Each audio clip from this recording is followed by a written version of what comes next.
Hello. Wait, is it working? It's working. Success. One day I'll actually learn to double check that it's working before I swap over and say hello. Hello. How are you all doing? How are you all doing? How is everybody today? Gosh, there's a lot of people that have done the lab safety register check-ins. Thank you. Thank you. Wait, my ears were off screen. There we go. That's better. My hat. Hello, who is here today? Hello, Potter. Yeah, we're going to be writing an article today. I've got an article that I need to write. It's not like a scientific one. Well, it's kind of a scientific one. It's complicated. I can't say what it is because spoilers, but I can write the article on stream. So that's what we're doing today. If we ever actually get there, you know what I'm like, we'll just keep yapping. Who else is here? Hello, Racco. Hi, how are you doing? Have fun writing. Thank you very much. Thank you. Yeah, I think this will be a fun one to write, actually. You. I hope you're good. But yeah, I think it's going to be a fun one to write. I think it's going to be fun to share. Hello, Orishiro. The scuff is part of the charm of the stream. So much scuff today. You don't even know. You don't even know. Remind me in a second. Here. Yes. What? You can see the you can see the loading. You can see the loading thing on my head. Yeah, no, remind me to come back to the scuff, actually. I'll tell you about the scuff in a second. Hello, M0. Hello. I hope you're good. Good afternoon. Indeed, good afternoon. It's not good evening for once. I am, in fact, alive and on stream before the evening. Wild. Hello, Alex. Hi, how you doing? Let's hope we can get into the double-digit words per minute. I hope so. I don't know if... Well, I guess I'll see in a second, actually, because I need to go through the list. I don't know if Astral's here today. I might avoid the words per minute. We'll see. We'll see. Hello, Guns. Hi, how you doing? Hello, Ikatono, Duke Duckman, Hunter, Crazy Spartan, and Woodsticks. Hello, everybody. I hope you're all good. Hi, Woodsticks. How you doing? How you doing? Hello, Maple. Welcome in. Welcome in. Good morning. Good morning to you too. I hope you're good. How are you?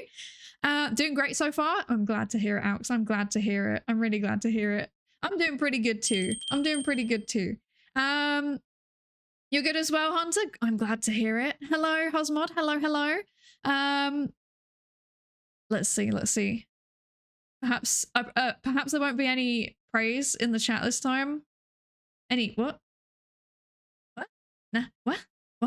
I'm confused. I am confusion. Have I forgotten my own? Have I once again forgotten a joke from my own stream? Entirely possible. I have the memory of an actual sieve. Too much science, not enough brain. Hello, Hezreal. Hello, welcome in. Thank you so much for the follow. I don't know if you realize it, but you just actually signed an informed consent form, so you got to take part in my research now. So I hope you're ready for that. I hope you're ready for that. No cult. Oh, cults. Yes, no cults. No cults. Please, no cults. Not a single cult in this chat. Thank you very much. Oh, they're talking about you. Oh, okay. Oh, the opposite direction. I see. Okay, it's not from my stream. Got it. That's very funny. Consent form scatter. Yeah, I'm sorry. Well, it's time to take part in the research. No, today you're fine. Today there is no research to be taken part of. There is only writing to be done. We're going to do some writing today. I have to write a thing. So the context of this thing, I don't know how much I can say yet. The fact that I'm doing this thing, how can I describe this?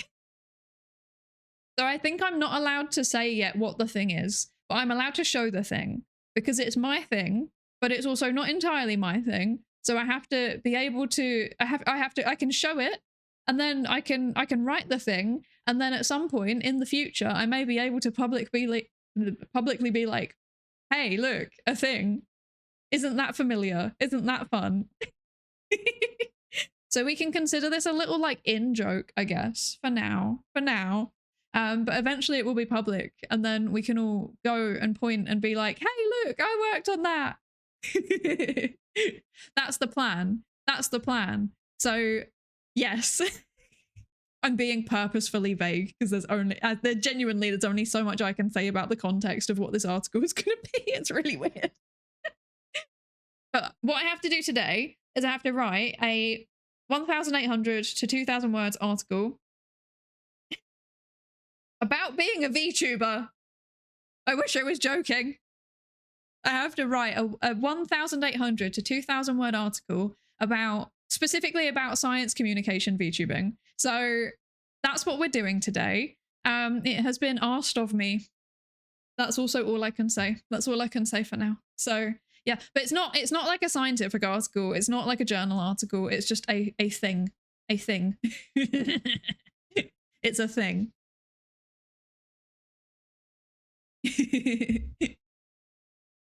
I love when the streamer goes, "Ooh, how do you know that internally?" when they told chat about something before genuinely actually, because I forget. This is okay. Explain this to me. Explain this to me. I can remember things that happen in my friends' streams. I can remember things that happen in streams of like streamers I watch, but like my own streams, they just gone. No, it happens and then I forget. There are very few things that I actually remember. Why? Why does this happen? It might be linked to my terrible episodic memory. I do actually have statistically abnormal episodic memory, which is like the autobiographical memory. I've got really, really bad that. But I've got really good like semantic memory, which is for facts. But I only remember facts that I care about. So maybe I need to start telling myself my own lore about my streams. Maybe I need to watch back my own streams more, you know? Maybe that's the answer. I don't know. There's a lot of things. There is indeed a lot of things. Hi, Bobo. How you doing? How you doing? I hope you're good. I hope you're good. So I was being vague because she doesn't want to have to write all of our name down as co-authors. Okay, so this is the funny thing, actually. If people want to be giving me feedback, I can actually give you an acknowledgement, right? I can't give you a co-authorship, but I can give you an acknowledgement. And I will put, regardless, an acknowledgement that's like, shout out to the people who are on the stream, basically. Thank you to the Psydere community. Yes, the Psydere Twitch community. I don't know how to phrase it. We'll work out how to phrase it. But unironically, there will actually be an acknowledgement. So yeah. Also, if my tracking looks a bit broken today, I've been having like really bad hardware. That reminds me, that's the scuff. I was going to tell you the scuff. So basically, I sat down today and I was like, okay, I'm gonna stream. I finished my work for today. I'm going to stream. And then my PC was like, it's update time, baby. We're going to do all the updates, because we changed a piece of hardware in my PC, and then it was like, okay, it's time to do all of the driver updates, but it really meant all of the driver updates. Literally everything got updated and it took an hour and a half. And I was like, I update my stuff fairly regularly, you know, I do it like once a month at the least. So I was sat there like, what is going on? And it was so slow, and I'm like in pain. And then it's like, I had to reboot it like 4 times because things just weren't working. They just decided they were going to be broken. I have no idea what's going on. It just decided to be a menace. So yeah, if my tracking looks a bit odd today, I think one of the things that broke consistently was the face tracking. So if it looks a bit weird today, I apologize. It's that. I might look a bit strange today. We'll see. Yeah. Hello, Runic Fiend. Hi, how are you doing? I hope you're good. This feels like your boss walked in and said, "You're a VTuber, right?" I wish I was joking. That's kind of happened, but that's not this. This is nothing to do with my work. This is nothing to do with my work. Okay, nothing to do with my work. However, my employer may or may not know about my VTubing activities and may or may not be supportive of it, which is fun. And also terrifying, but also fun. And I'm very grateful for it. But also I'm kind of sometimes like, I have to be professional. We can't be doing too much unhinged ASMR, that's what I'm saying. Secondary, how hard is it to write articles while getting distracted? Honestly, we'll try. I've done it before, actually. I once wrote an entire research protocol on stream, so I think it will be fine. We'll do our best. If there's time afterwards, we might also read an article, depending on how I'm feeling. I'm not sure.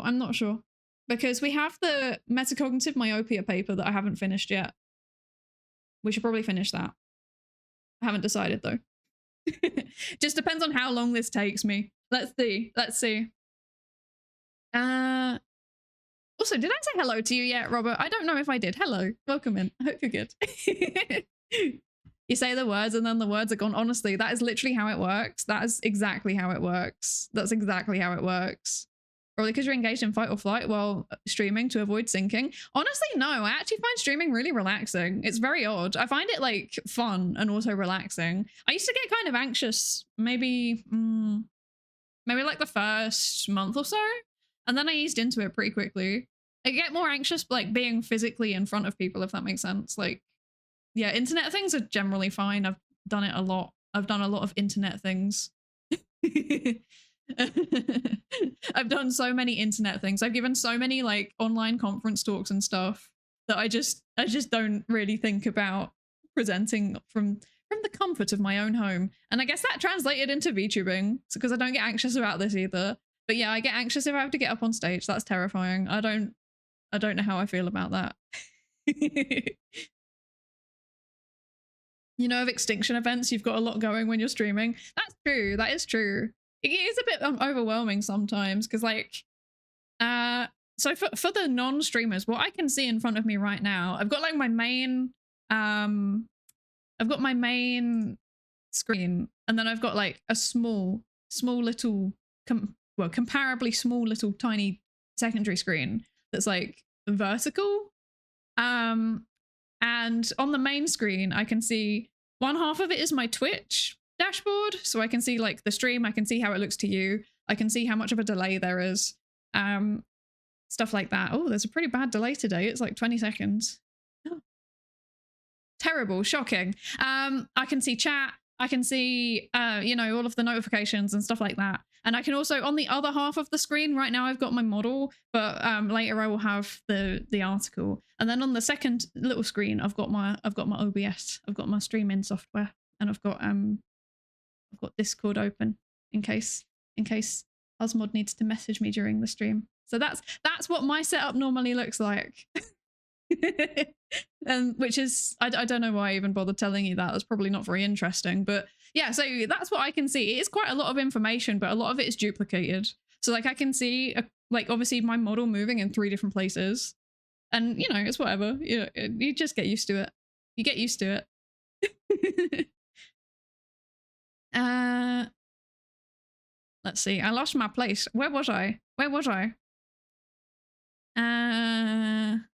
You're giving out information rather than receiving. Only makes sense that you don't remember it. That's very true, actually. I don't remember anything apart from the stuff that's clipped. Like there's been entire copy pastas that have been like going through like the community, and then I'm like, wait, when did I say that? When did I say that? And then I have to like go and find it. It's kind of wild. It's kind of wild. Shout out to my chat. Exactly. That's the plan. That's the plan. Been working hard been working hard now on not to avoid being fired, so I'll be lurking most of the time. Absolutely. Please focus on that, Oroshiro. Thank you so much for the like. We always appreciate it. Thank you so much. I hope that your work goes well. You can do it. I'm cheering you on. Yes. She hates us. I'm literally going to acknowledge you in an article. How is that? Just because I've got a bad memory. Come on. Hello, spooky one. How you doing? How you doing? I hope you're good. Acknowledgement. Psydere would like to shout out chat for helping with an earlier draft of this manuscript. Actually, yes. That's probably will just write something along those lines. I don't really know how else to phrase it. Like, how do you phrase that? I don't know. Hi Astral, how you doing? Okay. Okay, Astral. Okay. Are you measuring words per minute from writing as well as reading?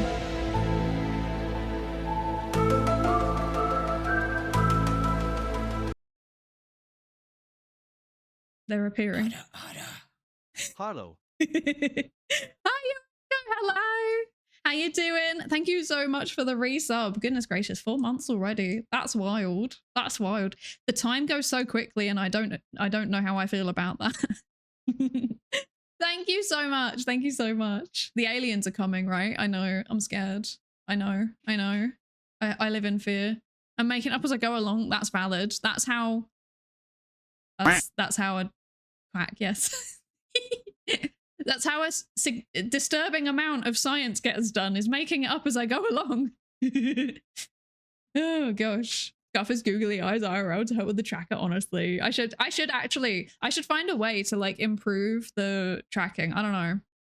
Well, no, I don't need to improve the tracking. Okay. I think what might have happened is like it might have like tweaked my settings slightly when it changed the drivers. So I think I need to go in and work out what's going on with that. But when I do, I will stop looking so half asleep, because that's the vibe I'm kind of giving off today, is a bit half asleep. Very smug today. Hi, Gallagher. Thank you so much for the follow. Welcome in. Welcome in. I hope you're good. And I hope you're ready to take part in research, because that's what you've just signed up to. Welcome in. And although I tell you, thank you for the luck. Thank you for the luck. I hope you, if you're doing stuff, I hope it goes well. I hope it goes well. I have plans with what we talked about in DMs. Ooh, that's interesting. That's exciting. That's exciting. Yes, that reminds me actually. Thank you, Bobo. Thank you for the reminder. So, what can I do to symbolize this? Right, I'm going to take my hat off, okay?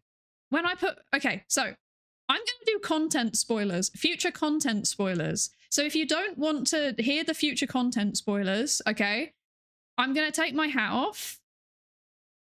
So I will talk about it with my hat off, and then I will put my hat back on. And when I put my hat back on, I'm done talking about the future content spoilers. So if you don't want to hear what I'm about to say, mute stream now and then look for when the hat comes back on. Okay, 3, 2, 1, you have been warned. So I have a request.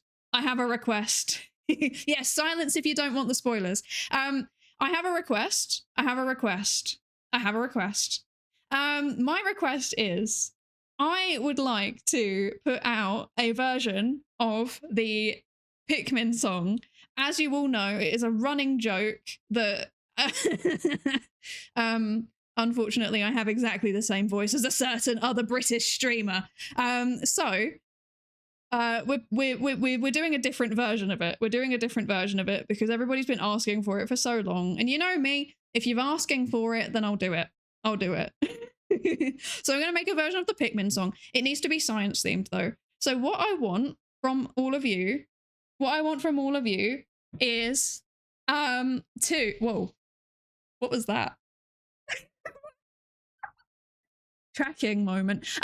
What I want from all of you is if you want to, please consider drawing a silly little Pikmin doodle, but it has to be science themed. So it can be whatever you want. It can be whatever you want.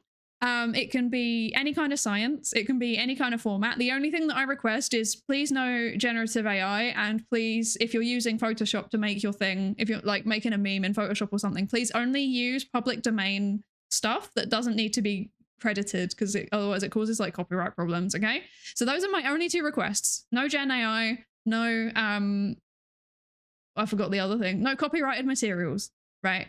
But yes, I would like to see anything you want. It can be a drawing, it can be like, you know, silly Photoshop, it can be like small video edit, like a few seconds long, whatever you want. I want to see it. Do stuff in real life and take pictures if you really want to, just don't do anything that can dox yourself.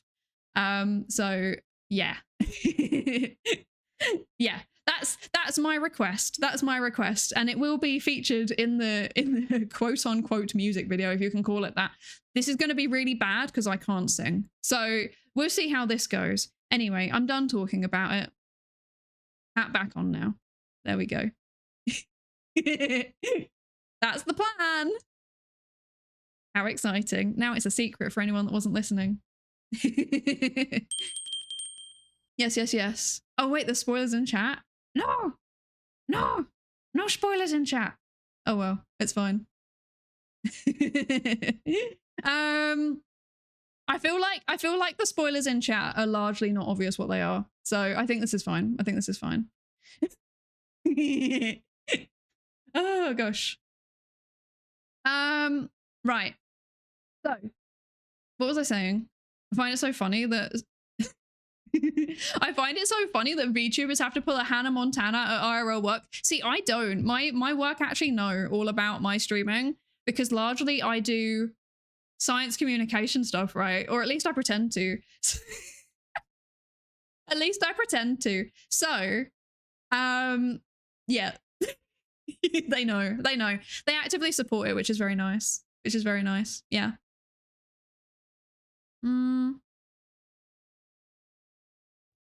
Feeling a bit anxious, which is why I tuned into the stream. I hope that I can help you feel a bit less anxious, Runic Fiend. I'm sorry that you're feeling anxious. Yeah, I hope you can feel less anxious, maybe. I hope so. I hope so.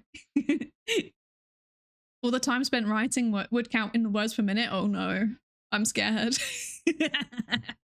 I live in fear. I live in fear. 10% science, 90% communicate. True, actually. That, yeah, honestly, let's be honest though, it is 10% science and 90% communication. Yapping is a form of communication after all, let's be honest. Already feeling better? I'm so glad. I'm so glad. Also, hello, spooky one. Hello, Hogan. Hello, hello. And hello, Jedi Cyberpunk. Hello. How you all doing? I hope you're good. And hi, Jayon. Hello. I hope you're good too. Hello, everybody. Hello. And hello, Sentai as well. Hi. Sorry, I'm like, I'm not used to like, I'm not gonna lie to you all. I'm gonna be completely honest with you all. Having this new model, there was like, I'm not, okay, real talk for a second. Real like Twitch talk for a second, okay? Between using my old model and since since I started using this new model, I'm getting a lot more people in chat. Not complaining, obviously, but I'm not used to it yet. So I feel like I end up being really, really far behind on chat. And then I'm like still talking about stuff that you were all talking about 10 minutes ago. And I've always kind of been like it, but I feel like I'm getting worse. Like the delay has gone from 5 minutes to 10 minutes and I need to, yeah, I need to get better at that. I need to get better at not reading everything, honestly. I'm sorry, everybody. I'm sorry. I'm doing my best. I'm doing my best. You got 2 hellos. This is what I mean. I forget stuff that I've done literally 5 minutes ago. This is evidence of my bad episodic memory, to be honest. Yeah. Eternally drowning in stuff to do. That is such a mood. That is such a mood, actually. I'm not gonna lie. I have to do a bit of extra work this weekend. I have to do a bit of overtime this weekend because I'm really far behind on stuff. I feel you so much. I feel you. Pain. Oh dear. If it was more science and less yapping, I'm sure it'd be less effective science communication. You know what? I agree, Avco. I agree. I think that is very much true for Twitch. Possibly on other platforms, it might not be the case. Like I think YouTube and, you know, TikTok and stuff, it works better if it's like, actually, I guess TikTok has live now, doesn't it? I don't use TikTok because I'm a boomer.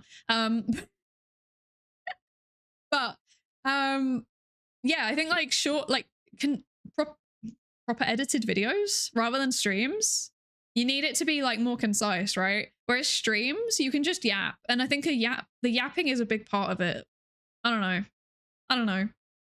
But I kind of went on a ramble about that a little while back, didn't I? So yeah. And the Discord, you requested atomic ... What kind of atom? It was more parts of an atom. I was thinking like electrons, for example, maybe would be very funny. That would be perfect, actually. But I don't know if there's a way to like represent this thing as a unit of energy. Use your creativity. Use your creativity. Oh, goodness. Is the Discord open to the public? Yeah, it is not yet. Soon, TM. Soon, TM. I keep saying it. It's not true yet. It will be true one day. One day. One day. Let's see. Let's see. I'm a huge fan of the model. Thank you so much. Thank you. Mylin did such a good job on it. My model parent is Mylin. Mylin. I always forget how to say their surname. Aikman. My gut instinct is like Ackerman, but I think that's just because I'm a bit. Yes, thank you. Yes, V theorem, member of V theorem. I keep saying, like, my gut instinct is to say Ackerman, but I think that's just. I studied German for a while. I think it's like weird Germanization of the pronunciation. They say Aikman. They say Aikman. Yeah. Yeah. But they did a really, really good job on it. With the Hannah Montana, there was an Air Force girlie that was a VTuber on TikTok. Her base found out and recognized her voice. She got called in to debrief her commander, who knew more about VTubing than she knew. Whoa, that's terrifying. That's terrifying. I know for a fact that my my team do not know that much about VTubing. Basically, what they know is what I've told them, because none of them are. One of them has a Twitch account, but I don't think that they are into VTubing. I think they've watched other streams before. Yeah. Yeah.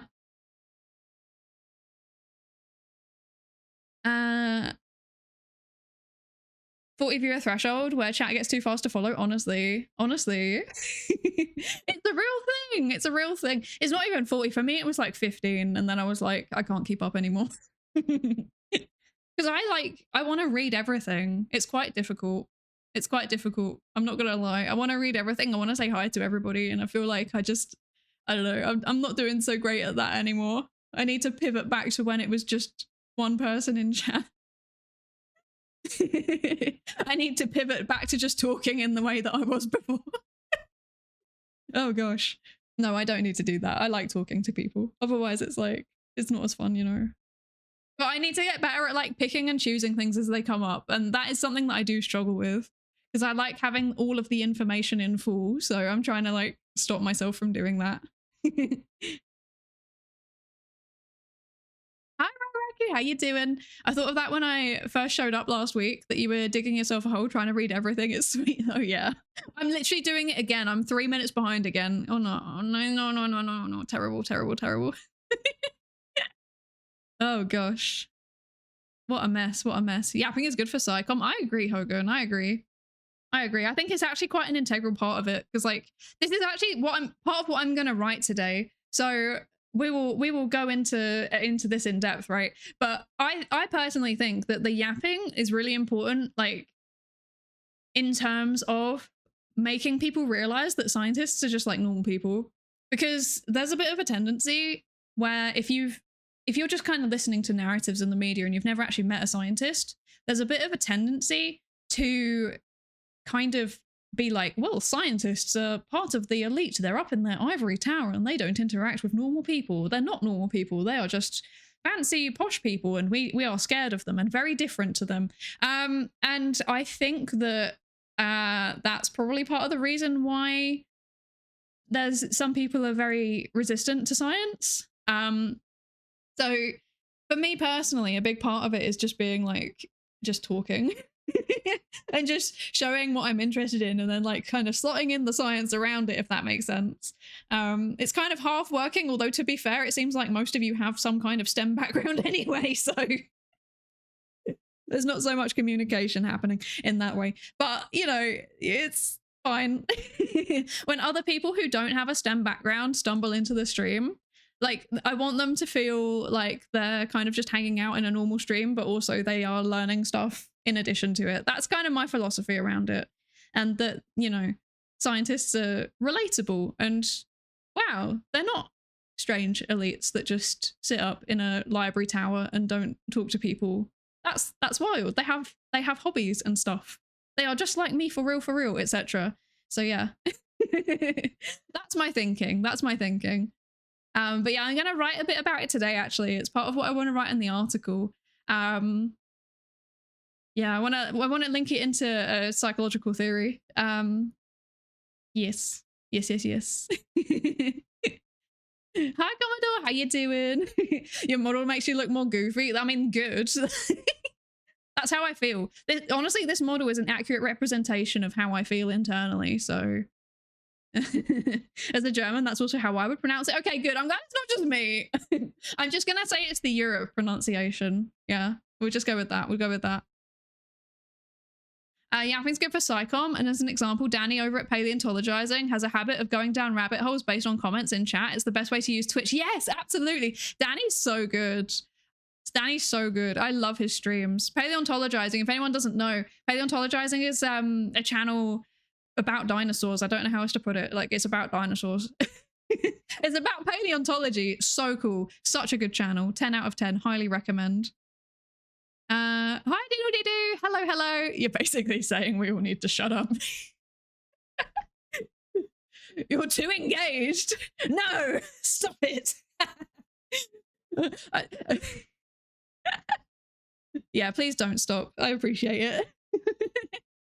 It's okay not to read everything, I know, but there's just a little thing in my head that's like, I want to know everything. I want all of the information, all of the chat information. I want all of it, you know? So I end up wanting to read stuff even if I don't mean to. Oh gosh. I'm a hairdresser. Hello. That's exactly what I mean. Hello. That makes me actually really happy. It makes me really happy. I love everybody that's got a STEM background, but I also love people that have not got a STEM background, because like, you're the type of people that wouldn't necessarily be like seeking it out. Like, I know some people have told me that they've just kind of like been looking through science and technology because they do science themselves. So the fact that like other people are coming into that makes me really happy. Yeah.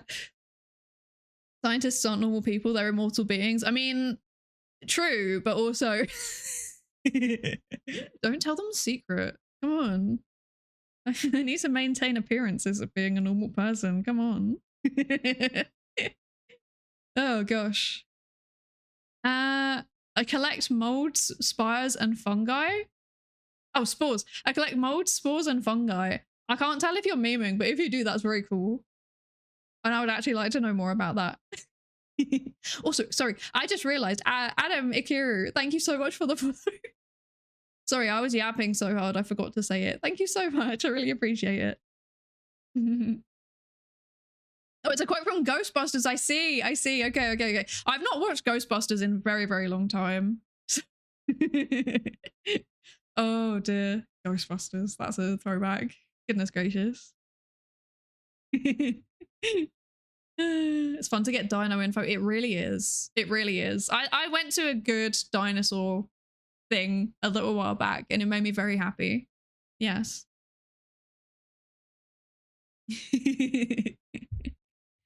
It's literally my favorite media franchise of all time. I need to watch it. I need to watch it again because it's genuinely been like so long. I think I caught like a quarter of it maybe. Whoa, noises. Hello. What is that? What? I muted you. Why are you still making noises? My phone. Rude. I've not watched it in so long. I think I saw a quarter of it maybe at Christmas? Question mark? Maybe? But it was like the end part of it. Yeah. But then I was watching it back and I was like, some parts of this are very problematic, but other parts of this are timeless and hilarious and brilliant. Yes. Amazing. It's one of the few 80s comedies that holds up. Yeah, right. It's so funny. It was proper making me cackle. I was like, I should watch this properly at some point. Because it was the kind of thing where I was like watching it and doing something else at the same time, you know? I should watch it properly again. I stare at the void, we slow blink at each other, and then it starts purring. One of my friends has a void cat and she's very, very cute and she makes me very happy. I got invited, sent a link to everyone in the Discord to an AI unconference. I could probably set up a small presentation should I go. It's virtual. So when I'm thinking about conference submissions, I kind of think like, is it worth the payoff? You know, who's going to be there and how much time is it going to take to prep? If it's an unconference, then I guess you can make it take up as much or as little time as you want, right? So for anyone that isn't aware, like scientists do conferences, which are like scheduled events. They're like anime. Imagine an anime convention, but everything is a panel and it's also all about specific niche science stuff. Yeah, that. People give presentations about their research and stuff. And then an unconference is like, there's no set format basically until you turn up. So you can turn up with an idea and then like you can turn it into a workshop or a collaborative project or something on the fly. Personally, I find them very stressful. I've done a few before. I find them quite stressful because I like to know what I'm doing beforehand. I like to plan out a schedule. I'm going to one at some point this year also, and thankfully they were like, you can plan stuff in advance if you want to, and we'll just work out the scheduling when we get there. But like we can all kind of do like asynchronous, like I guess equivalent to like planning stuff out in a Discord. We can all talk about it, you know. And that seems quite good because that's like the best of both worlds. You can schedule it in, you know that you're going to be doing this thing, but also it's like not like it's not too constrained. That's pretty good. That's pretty good. Like the prep can be maximal or minimal, however you feel about it. Yeah. But yeah, I normally when I'm thinking about conferences, I'm like, is it worth the time? Is the payoff going to be worth it, basically? Like, yeah, like, how much prep is it going to take? And then like, how many people are going to be involved, basically? I guess that's the way that I think about it. Yeah. And I'm assuming it's like, also the conference registration fees, sometimes there's fees. If it's free, then like, yeah, like it's probably worth it. If it's not, then think carefully about it. The science conferences have good swag. It depends on the conference. The ones that I've been to have been okay. They've not been great. But then like I saw, what was it? What were they giving away? It was something really random. Wait, I think Mylan tweeted about it. That's not the right place to do that. Here, this is where I'm going. I think Mylan tweeted about something that they were giving away at a big social psychology conference recently. And it was very, very funny. I have a feeling it was hot sauce. Wait, let me check this. Let me check this.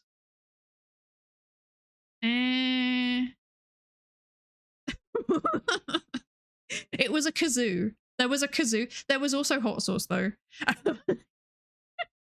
How do I share this? I'm such a boomer. I don't remember how to share this. Here you go.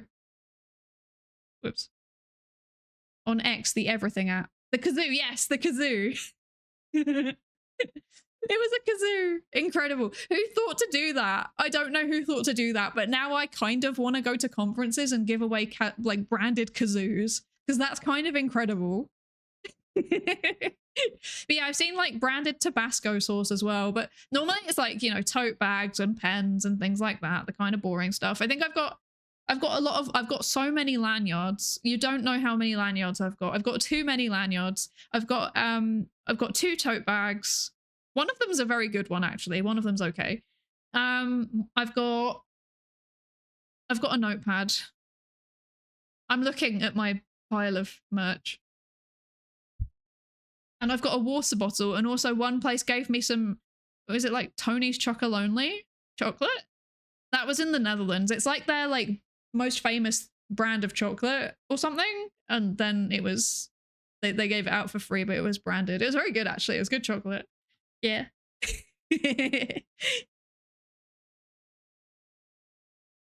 There's a shared calendar thing. Just realized the main time's already filled. No! Oh, that's the worst. That's the worst.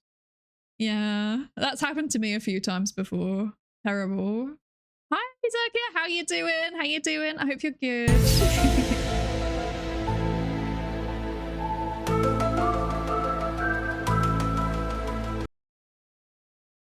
They're appearing. They're appearing.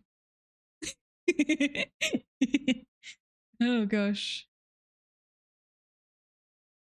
Oh dear. The plant biotech ones I sometimes do. I get a set of carbon fiber X plant shears from one of the. That's so good. That's so good. Oh, I love that. Branded kazoos are shockingly inexpensive. Okay, well now I feel like I need to get some Psydere kazoos to hand out at Vexpo. Oh my gosh. Can you imagine? Asmod, make a note of that. We should do that. Noted, thank you. Can you imagine? Can you imagine? Last time it was stickers. We should just get progressively weirder. We should do progressively stranger things. We start off with the everybody does the stickers. A few people do charms if they're if they can afford it. Yeah, we should do kazoos. That will be remembered. That will be remembered. I just need to get an actual logo first, I guess. Actually, I should probably do that at some point. One day.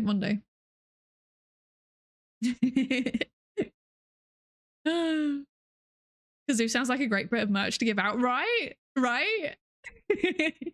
I'm gonna make it happen. If I can remember, I'll take some pictures of it and share it with you guys privately. Some of the merch might have issues. What?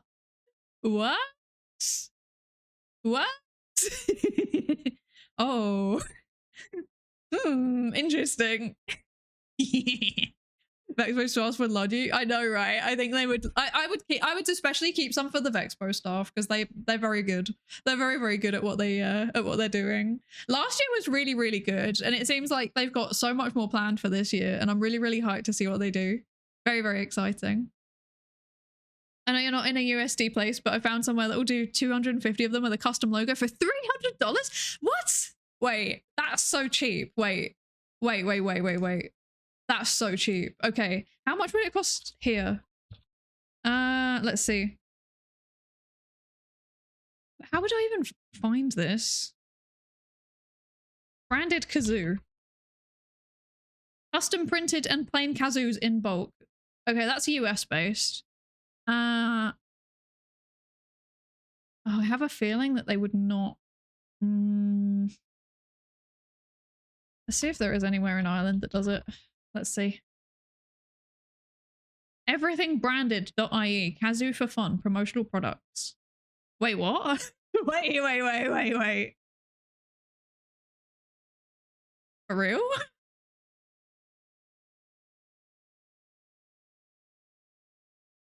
Branded. Why would... Okay. They've got a minimum order quantity of 500. I don't think I need 500 kazoos. Unless.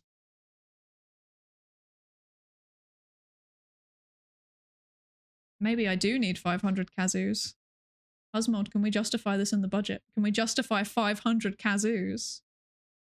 I think we can justify 500 kazoos. Oh dear. You don't need 500 kazoos, are you sure? Maybe we do. I have reservations.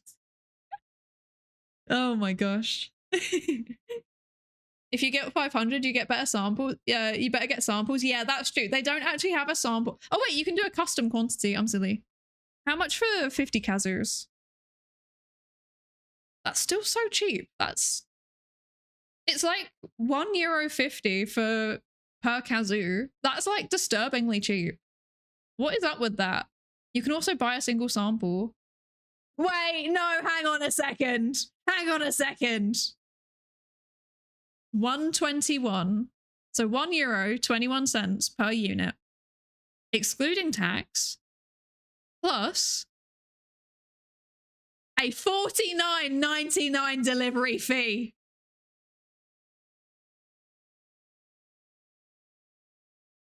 That is rude. Why? What is the excuse for that? What is the excuse? Why are they registered in England? Oh gosh, hello. Hello. Hi. Oh god. Oh, I'm so sorry. I'm gonna really struggle to say your name. Hello. Nyanko Tango. Welcome in. Thank you so much for the raid. Thank you so much. Welcome in. I hope you're good. Wait, let me give you a shout out. There we go. There's a shout out for you. Thank you so much for the raid. What were you doing? What were you up to today? And how are you? I hope you've had a good stream. Hello raiders. I'm Psydere. I am a research psychologist. Like in real life and also as a VTuber, kind of both. Yeah. We do science stuff here. We do psychology stuff here. Yeah, I got nothing else. Who have you brought with you? Who have you brought with you? Let's see. Hello, Project Wesson Gray. Hello, Ricky Saurus. Hello. Is that everyone? Hello, Simply Rickson. Hello. Hi, everybody. How you all doing? How you all doing? Eh? What was that? What? Thank you. Thank you for the follow and thank you for the Ko-fi donation. I didn't even see what that was. Wait, what?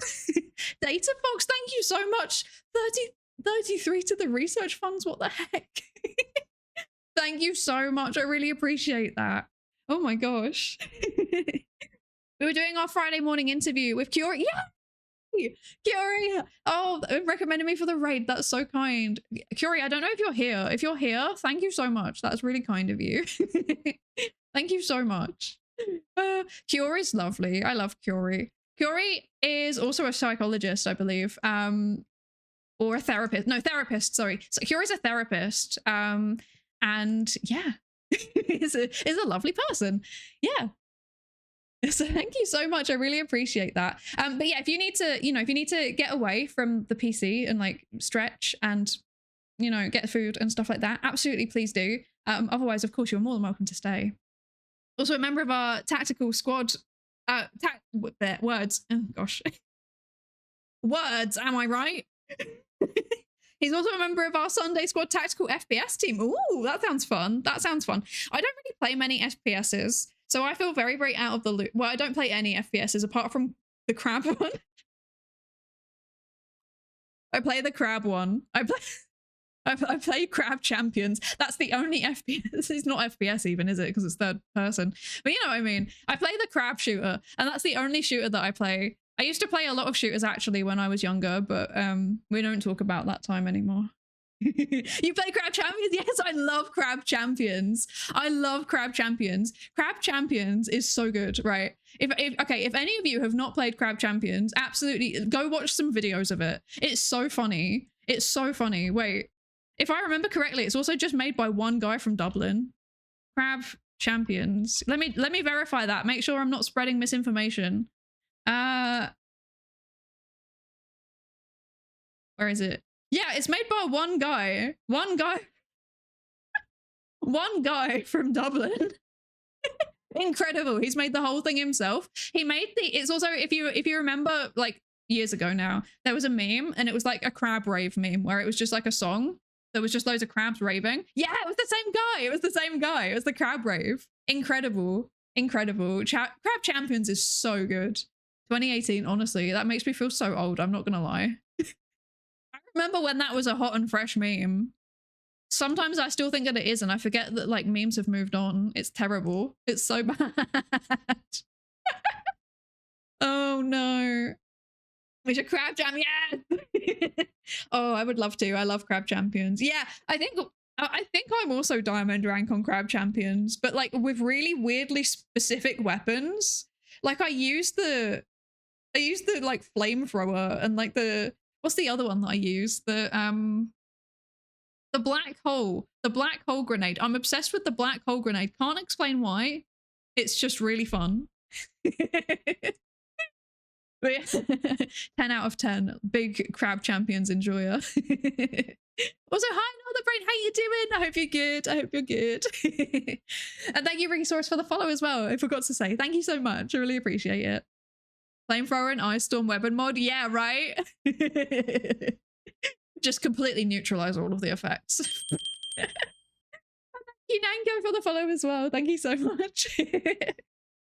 No, my favorite is the black hole and the flamethrower, and then like just putting on loads of really like wacky things onto it as well. Like the more random it is, the funnier it is. That's the thing. But also like I've had a few times where we've got literally all the way right up to like the second to final level, and we've been trying to go for like a diamond run again, and then it just you just at the last minute it all goes wrong. It's terrible. It's terrible. Chaos Day is chaos, but I'm good. Went to a gig yesterday for the first time in forever. Ooh, that sounds fun. What did you go see? What? Well, actually, no, don't tell me if you... No, don't tell me. That would dox you, actually. I'm silly. What kind of music? That's more vague. What kind of music did you go and see? Don't tell me the band, because that will tell me what city you're in, and I don't want to know. I'm silly. I'm silly. I used to go to a lot of gigs. I guess this is the Psydere lore drop for the day. Aside from the Crab Champions, I used to go to a lot of gigs when I was younger. There are some bands that I've seen 10 times just purely by accident because they kept supporting people that I was seeing. So if anyone's ever heard of the metalcore band Bury Tomorrow, I've seen them 13 times just purely by accident. Yeah. Gotta head out myself as well, but I hope you have a wonderful rest of your day and your stream and your weekend. Thank you so much. I hope you have a lovely rest of your day and also weekend as well. Thank you so much for the raid. I really, really appreciate it. Thank you so much.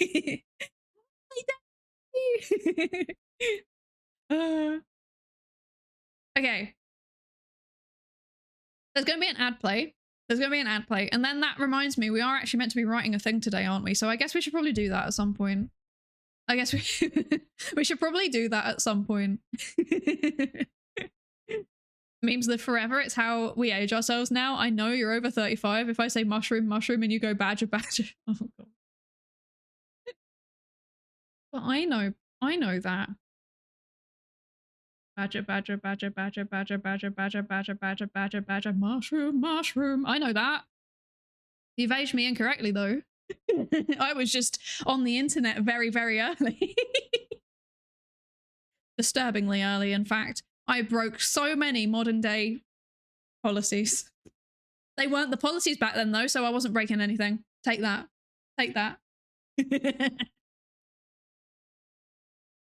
Oh dear. Pre-2000s equals dinosaur era, 2000s equals ancient, 2010s equals old, 2020s equals new. Stop it, Sayon. Stop it.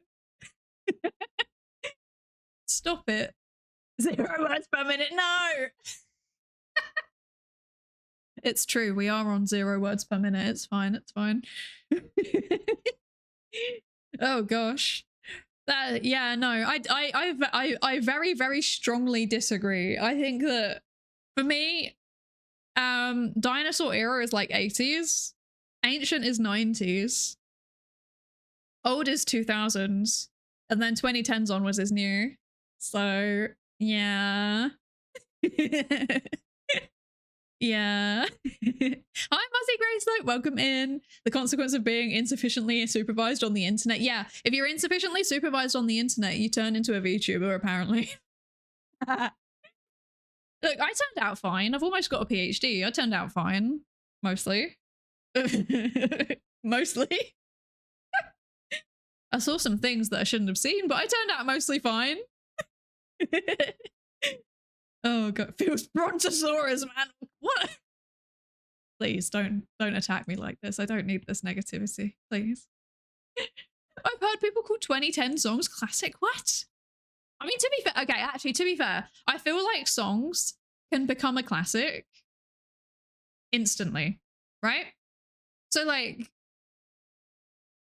well, I don't know, actually. It depends on how you define classic. If you're talking about classic in the way that you talk about like classic cars, then yeah, it would be time-based, right? But like the way that I hear it used a lot just in day-to-day speech is like, oh yeah, that's a classic, you know, like that's like timeless, it's iconic kind of thing, you know? And yeah, I call things made last week a classic. Right. So like if something is just like really well known and remains excellent to this day, you know, like a really catchy song, then I think that's still a classic. Yeah, they can become a classic when they come out if they're really popular, right? So like the one that I think of that comes straight to mind for me personally, I know this is like 5 years old now, but or 6 years old now, but I think it's a good example, right? Was Blinding Lights by The Weeknd. That one became a classic like a year after it came out, right? Because like it came out, it was popular, and then like, you know, pandemic happened and the song kind of resonated with the general vibe of the pandemic, like of being locked at home, and then it like exploded and it was literally like played all the time everywhere. And because of that, it became a classic and it was only a year old. So I think that's a good example. Yeah. VTubers do seem to talk about being insufficiently supervised on the internet in the past. I was so insufficiently supervised on the internet. I am not going to lie to you. I was very much.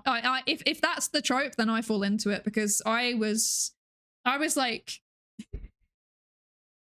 I made my first ever Twitter account when I was 12. So yeah, I've been on the internet for too long. And don't even get me started about just actually no, let's not. I was gonna go on a weird rabbit hole about the Club Penguin fandom, but we're not gonna talk about the Club Penguin fandom today. We're not doing that. Oh gosh. I apologize for the ad. I actually need to have a drink of water and cough actually because my throat is doing the funny again.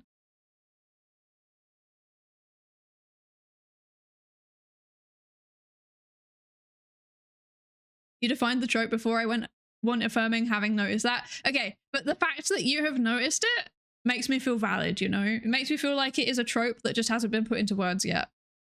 That makes me happy. Club Penguin was so cool. Right? I miss it so much. I know there's like ways that you can still play it, but I'm scared of them. First rule of Club Penguin. Yes. Don't talk about the pizza game. Yes. Don't talk about the abominations that you made in the pizza game.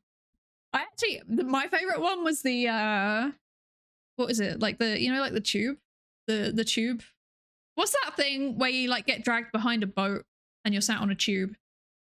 Like a donut. That was my favorite Club Penguin minigame. Yeah. I was obsessed with it. You never played it? Sad. It was so good. Maybe kids that were a long time on the internet are very experienced VTubers because of that. Yeah, maybe. It could well have been. Wait, sorry, I need to cough again.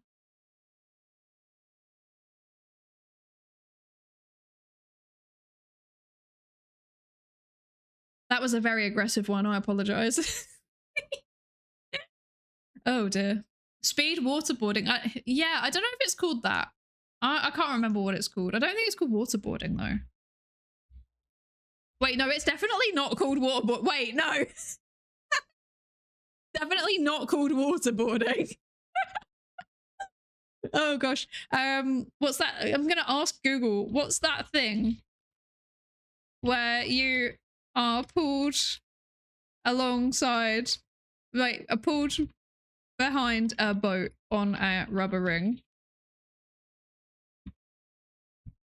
Toad tubing, apparently. Toad tubing. Yes. Oh my god, what is going on? What is going on with my voice today? Please help.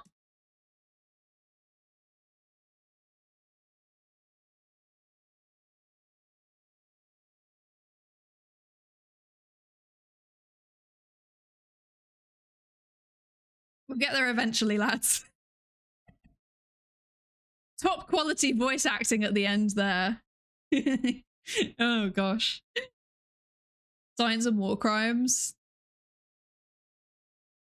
I don't think that would pass the ethics review board, actually.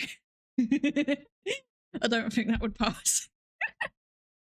Toad tubing, yeah. I forgot what noise Toad makes though. That's so bad. I'm bad. The only one that I remember is like, or whatever it is. That's the only thing I remember. That's the only Mario noise I remember. I don't know why I even did that. Why did I make that noise? I'm sorry. Please don't clip that. We're never talking about that again. Anyway, let's move on to writing our thing now, right? Let's move on swiftly. Okay. Right, what are we doing? We're going here? I'm too big. We'll deal with that in a second. Here you go. Here? Yes. Article thingy. Perfect. That's what I'm after. I'm too big. Right, there we go. This is like really weirdly placed today. What's going on? That'll do. Words per minute about to be above 0. Just about. you clipped it. No. Please don't clip the Waluigi noise, please. It wasn't even good. It wasn't even good. Okay, right. So what are we doing today? We're writing a thingy. What are we writing? So they've given me a list of things that I need to consider. When my list of things loads up. You can't see the list of things because it's in my emails and I don't want you to see my emails. Right. Where are we? Where are we? Actually, where are we? I actually don't know. What the heck? Where are we? Here we are. Okay. Oh, I've got more emails. Okay, I've got a lot of emails. Respond to your emails. I have a lot of emails I need to respond to, actually. I do have one that I really, really need to no, I have multiple that I need to respond to. I have multiple that I need to respond to. It's really bad, actually. There's people coming into my email saying really interesting things. I gotta say, ever since I've like made my email address public, I haven't, okay, most VTubers are like, I make my email public so that I get sponsorship offers. What's happening in my emails is I'm getting like, would you like to write us an article? And would you like to collaborate on this research project? And please can we have a discussion about like VTuber pedagogy? It's extremely cool, but I've been so busy that I haven't had a chance to respond to my emails yet. I need to do that. I need to do that. Email responding stream when? I probably never, because I'm quite, I don't want my, no. No, that's the only thing I'm saying about that. No. Okay, right, so what do I need to write? So I need to write some stuff about my journey as a streamer. So just doing, right, so we need to write about doing psychom on Twitch. I think in the science category today, actually. Would that make more sense? That would probably make more sense. Yeah, we should probably be in science. Wait, isn't there a writing category, actually? No, let's do science. My favorite. Hello? It's not working. Put me in the right category. It's being silly. Twitch is being silly. Twitch is being silly. Let's go to science. I can't spell. Okay. I can't spell, so this is going well. There we go. Got there eventually. Goodness gracious, that was difficult. That was a literal battle. Okay. Oh dear. Oh dear. But yeah, I do have some cool emails that I really need to respond to. I've been trying to work through my like, I had a massive email backlog from when I was writing up my thesis. So I've been trying to work through my work ones and then my student ones, and then I'll come to my Psydere ones, you know? Like, I need to prioritize according to how much they impact my ability to, you know, pay my rent and stuff. Yeah. Yeah. How many of the emails have been asking you to review for journals, though? Are you not getting those yet? No, I've only ever had one in my entire life. I've only ever had one, and I told them, no, go away. Because I don't want to do free work, man. I don't want to do free work. I'm not going to spend like an entire 2 days reviewing a journal article and writing up all of my feedback and then going back and giving a second round of feedback for free. Come on. I respect myself. Hi, Professor Touchy. How you doing? How you doing? I see 0 words per minute is pinned, but how high is the YPM at? The YPM is very, very high. Very, very high. We're doing too many yaps today, as always. We'll get there eventually, though. There might even be some words eventually. Okay. So far, we've got three words full stop in an entire hour, so... Pain. Email responding stream could just be typing ASMR. I've seen this before. That's true, actually. That could be. That could be. Interesting. Interesting. Potentially a co-working stream, perhaps. Yes. Yeah, it does probably work better with essays. Probably. Probably.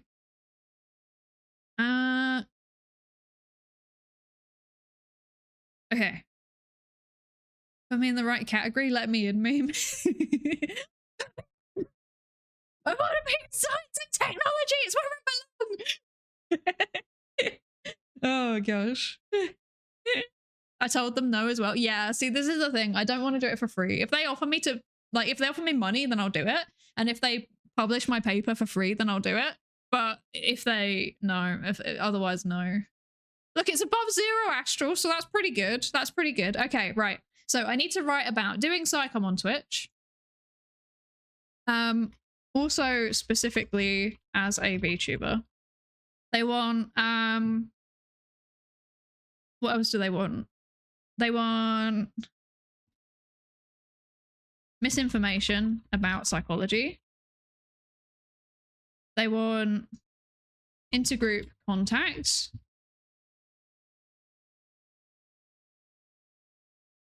Slash polarization slash actually no, I can just leave it at intergroup contact. That makes sense. And then I can put, what else can I put?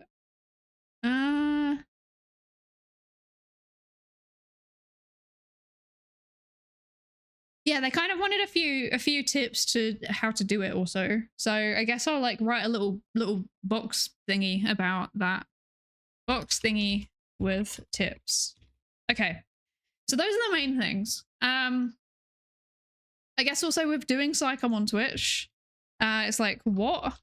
A what? Why? And I guess how. I guess how. That could be the box. Okay. So that's my thinking. That's like a very, very rough outline for what I need to write. Yeah. Yes, I should probably explain what Twitch is also. Just like what streaming is in general, because the audience might not be fully entirely aware. That's a very good point, Archie. Okay, what is streaming? I think, can I like, wait, can I go like this? And then I think I can set it up so the word count, yeah, the word count's there while I'm typing. Okay, so that would be helpful because then we can see what we're up to. You can't see it actually, I think, but I can see it, so that's all that matters. Yes, what a VTuber is. Yes. That'd be part of the, actually, I guess what kind of encompasses streaming, Twitch, VTuber. I guess also Psycom. My general argument is also that like we're not enough. We're not enough. Brilliant. We're not doing enough. Actually, I guess that's the why. Okay, right. Hang on a second. What? No. Brilliant. What? I'm not gonna lie. There's a cable that's kind of annoyingly in the way. Give me 1 second.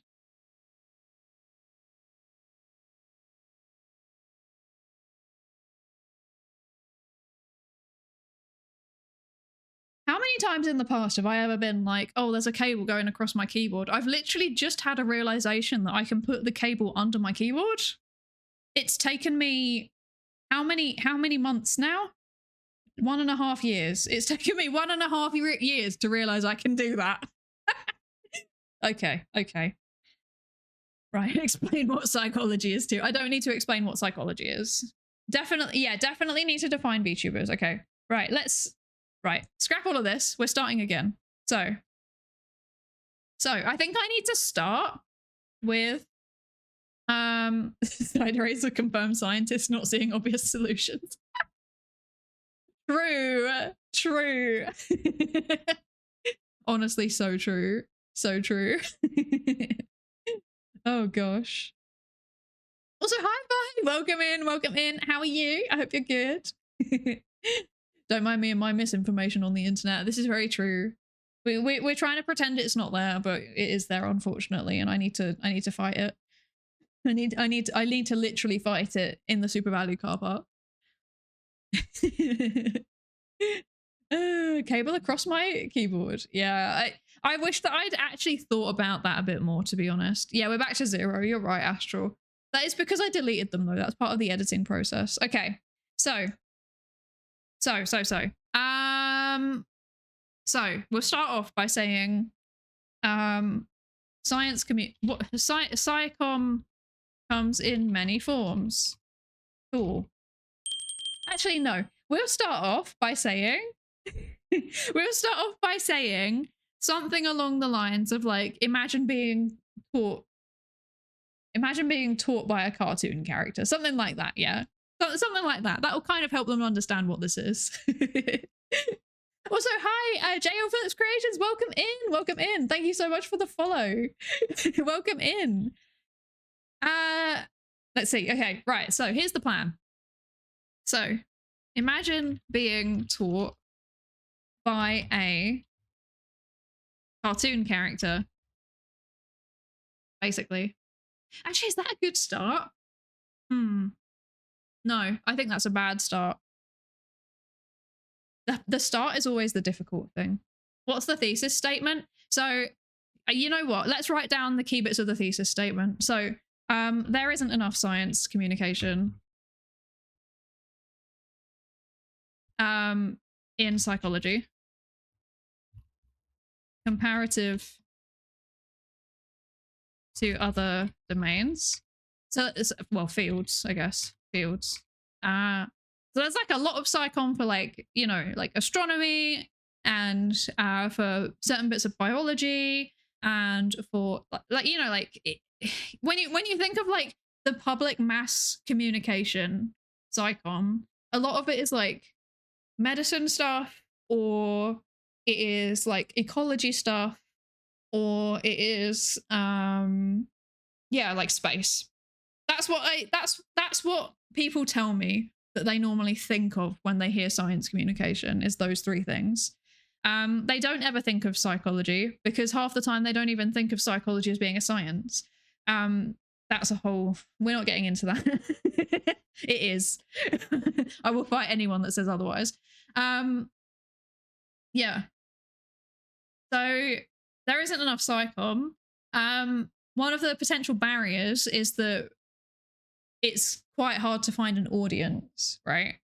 But I think in general, both social media generally, but then also like streaming platforms and video content platforms are all pretty good accessible ways to do it. So that's kind of my vague thinking. There is a lot of misinformation about psychology out there as well. I want to touch on that, but we don't really talk about it that much. Like, again, when you talk about misinformation, people just default to like vaccines, climate change, etc., etc. They don't really think about like, you know, all of the weird stuff people say about mental health or about certain identities or about how we process information, because there is so much of it, but it's almost like it's so common that people don't even think of it as misinformation. Yeah, that's kind of my vague thinking. So there's a lot of misinformation. And my personal take is that, but there's also there's a lot of misinformation and distrust, right? There's also a lot of narratives around like the, you know, like the ivory tower, basically. Like, you know, academics are up in their ivory tower and they don't talk to normal people. So, and I think that kind of develops into an intergroup dynamic. So us versus them. And then I think that science communication is just as much about building a community and connecting with people as it is providing good quality information. So psychom is just as much building an community and connecting with people as it is providing good quality information. There was another thought I had around this. Oh yeah, I was going to add in like a little bit about intergroup contact theory, because I think that the us versus them is probably a good way to conceptualize it for psychologists, because that's pretty core to a lot of social psychology, is like, you know, that those groups are them, we're us, we don't get along. And then there's like this intergroup contact theory, which basically says like, hey, if you get people from different social groups into a room together and they do, you know, tasks together and they have shared goals and they learn to build respect and work together, surprise, surprise, they start treating each other better. So, and they stop doing the us versus them thing. So that's the thing that I'm trying to fit in, which is kind of like, I guess, the new thing. I do have a citation for that potentially though. And then I guess I can move into, so I guess that's the core thesis. And then I can move into like my experience live streaming. So live streaming checks off wait, so science. I guess like I guess I can kind of say like psychom as a good old Gordon Allport, I know. Iconic. Not me citing that one. Well, actually, there's a few now. There's like 3 of them. Those 3 meta-analyses from Richard Crisp and Linda Trope again and again. They're good studies. I'm gonna keep citing them. Oh no. Science can also seem so serious and unfunny. The cartoon appearance relaxes that a lot. That's a really good point, Woodsticks. That's a really good point. So you know what, actually, I'm just gonna, before I forget also, acknowledgements. Psydere community. Anyone that I steal your idea, I'm gonna put you on the list.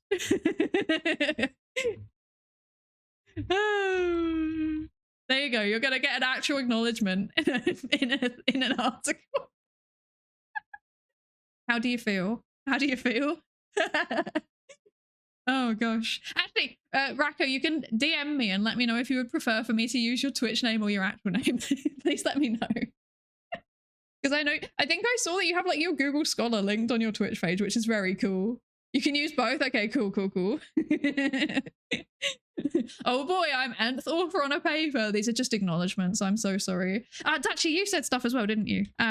Professor Dutchy. There we go. Yes, you've given feedback on the format, so that's very helpful too. It's just an acknowledgement though, I'm sorry. I have to be the sole author on this. something face blindness is probably out of scope. I wonder if I could fit that in actually. Wait. Yes, actually. I wonder if we could fit that in because it's like branding around a character instead of a person. So in some ways it's kind of more accessible. I was thinking more in terms of it being accessible for the person behind the avatar. Because like, I can sit here on stream. You don't know what I look like. I could be in my pajamas right now. I could be in my pajamas. I could be, I don't know. I could be eating. I could be very tired and just be very good at pretending. You know? I could, who knows? I could be anything. So yeah. So actually, to be honest, one of the reasons why I use a VTuber avatar instead of just being face is actually because I have like weird kind of tics, like especially like facial tics. I think sometimes the tracking picks it up now a little bit. When I had my old model, it would never pick it up. Now it kind of picks it up a little bit, but not too badly. But yeah, like they're a bit unnerving. And also my face generally is just permanently like not very expressive, but I can tweak the parameters on my model to make it look more expressive than I'm actually being. I've got flat affect. I literally, I go around my day-to-day life just like this. And they'll be like, oh, you're very excited today, aren't you? And I'll be like, yes, I am. Thank you. I'm very excited today. And then another day they'll be like, how are you feeling today? How are you feeling? You look like you're kind of sad. And I'll be like, no, I'm very happy actually. And then another day they'll be like, how are you feeling today? You look the same as you did when you felt happy. And I'll be like, no, actually, I feel terrible today. You can never know. The flat affect is so real. Oh dear. I just permanently just kind of like, yes. But yeah, the VTuber avatar is really easy to adjust the parameters on it so that you look more expressive than you actually are. Your affect doesn't seem that flat. That's the avatar. That's the magic of the avatar. I can... So first of all, actually, it's kind of easier to do it on stream because I have visual feedback, right? So I've always got my... You can see me looking to the side quite a lot. I've positioned my setup so it looks like I'm looking at my writing, right? But what I'm actually doing is looking at my model to see if I look appropriate in terms of my emotions. So a VTuber avatar in that way is like really, really easy to what's the word? To like monitor, I guess. So it's helpful for that. It's helpful for that. But like if I was on a face cam, I think it would be more like disconcerting if I was constantly looking to the side to see how I'm looking. Whereas like with the model, you can kind of just be like, oh yeah, she's looking at the thing on the screen. You can kind of trick yourself into thinking that, you know? Yeah. It's also a way to sidestep various biases. Yeah, exactly. Yeah. Yeah, so yeah, like ageism, lookism, ableism, exactly. I mean, that's kind of what my this song always throws me off because there's a noise in it. There's like one of those, I don't know if you know what I mean, but there's like one of those like I don't know how to describe it. It's like a percussion instrument in this song, and it sounds very, very similar to my raid sound. So every time it comes on, I'm like, am I getting raided? No, it's just the song. Oh gosh. But yeah, that's kind of like the thing with like hiding my flat affect and visual tics, because it's easier to pilot a model than it is to like look normal. Oh dear. Yeah, but yeah, there's also all of the other biases too, obviously. And also I feel like in general, like if you've got an interesting model, you can do more with your appearance, right? So I've got the character design and I can do more things with it. Like, you know, obviously before I was an anime girl, maybe one day I will return to anime girl. For now, I'm Adventure Time character. Who knows? Maybe one day I'll become My Little Pony. Nobody knows what I will be. There's so much more that I can do, like with the character. Whereas like if I was in person, I would be limited to cosplaying, which is like fine, but also it's very uncomfortable. Thank you. I was still the MLP idea. No, you can. There is actually artists that specialize in making MLP models, so absolutely go take that idea if you want to. I think I found actually while I was editing my VODs, I found the other day the first time that I ever said that I want to have like models in different styles other than just anime. It was actually like over a year ago, and I was like, hey, I would love to have a My Little Pony model, and I would also love to have an Adventure Time model. So yeah. I do have timestamps. A Club Penguin model, bruh. Can you imagine Psydere Club Penguin? That'd be horrible. I love it. Incredible. VTubing can also give you some extra cool bonuses that you can't really do without a 100k budget, wings, a flowy cape, etc. That's very true, Shayon. That's very, very true. Very, very, very true. Yeah, because like if you, I mean, VTuber models can be very expensive, obviously. They can be very, very expensive, but they're not always, they don't have to be. There are plenty of affordable options, and you can make stuff work if you know what you're doing. And if you spend a bit of time learning some skills and stuff. Yeah. I don't know. Oh, interesting. Children with prosopagnosia may also have difficulties following the plots of television shows and movies, as they have trouble recognizing the different characters. They tend to gravitate towards animation, in which characters have simple but well-defined characteristics, tend to wear the same clothes, and may have a skin of strikingly different colors, and may even belong to different species. I feel attacked. I feel so attacked.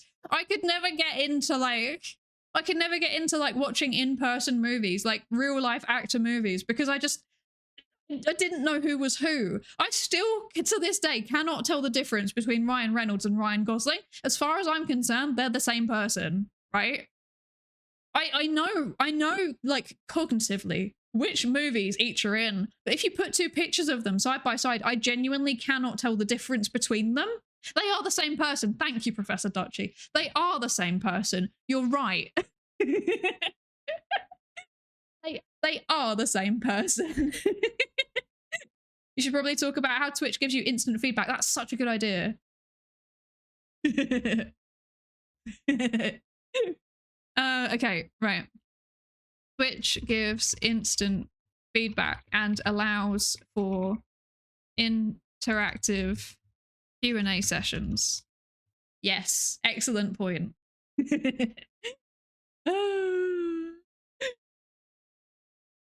Hello Monty, hi, how you doing? Sorry, I did actually see you in chat, but then I was going on a tangent and forgot to actually say hi. Hello.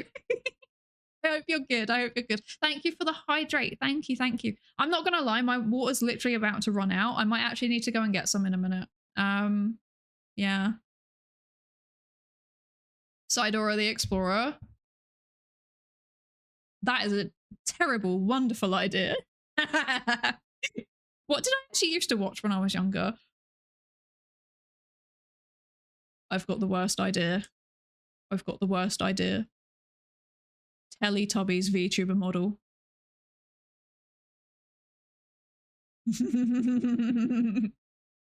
Teletubbies VTuber model. No? Oh. But it would be so funny. It would be so funny. Oh no, can you imagine? Can you imagine though, every time you like end the stream, you can be like, okay, everybody, it's time for Tubby bye-byes, bye. And then every time you start the stream, you can be like, rising up over the horizon like the baby in the sun. Also, that baby's like 30 now. How do you feel about that? Oh no. Oh, what a mess. The baby son is starting soon. Exactly. It would be incredible. This is a terrible idea. What does it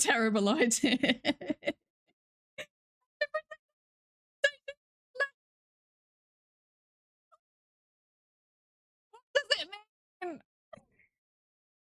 A little reputation I have left. What does it mean?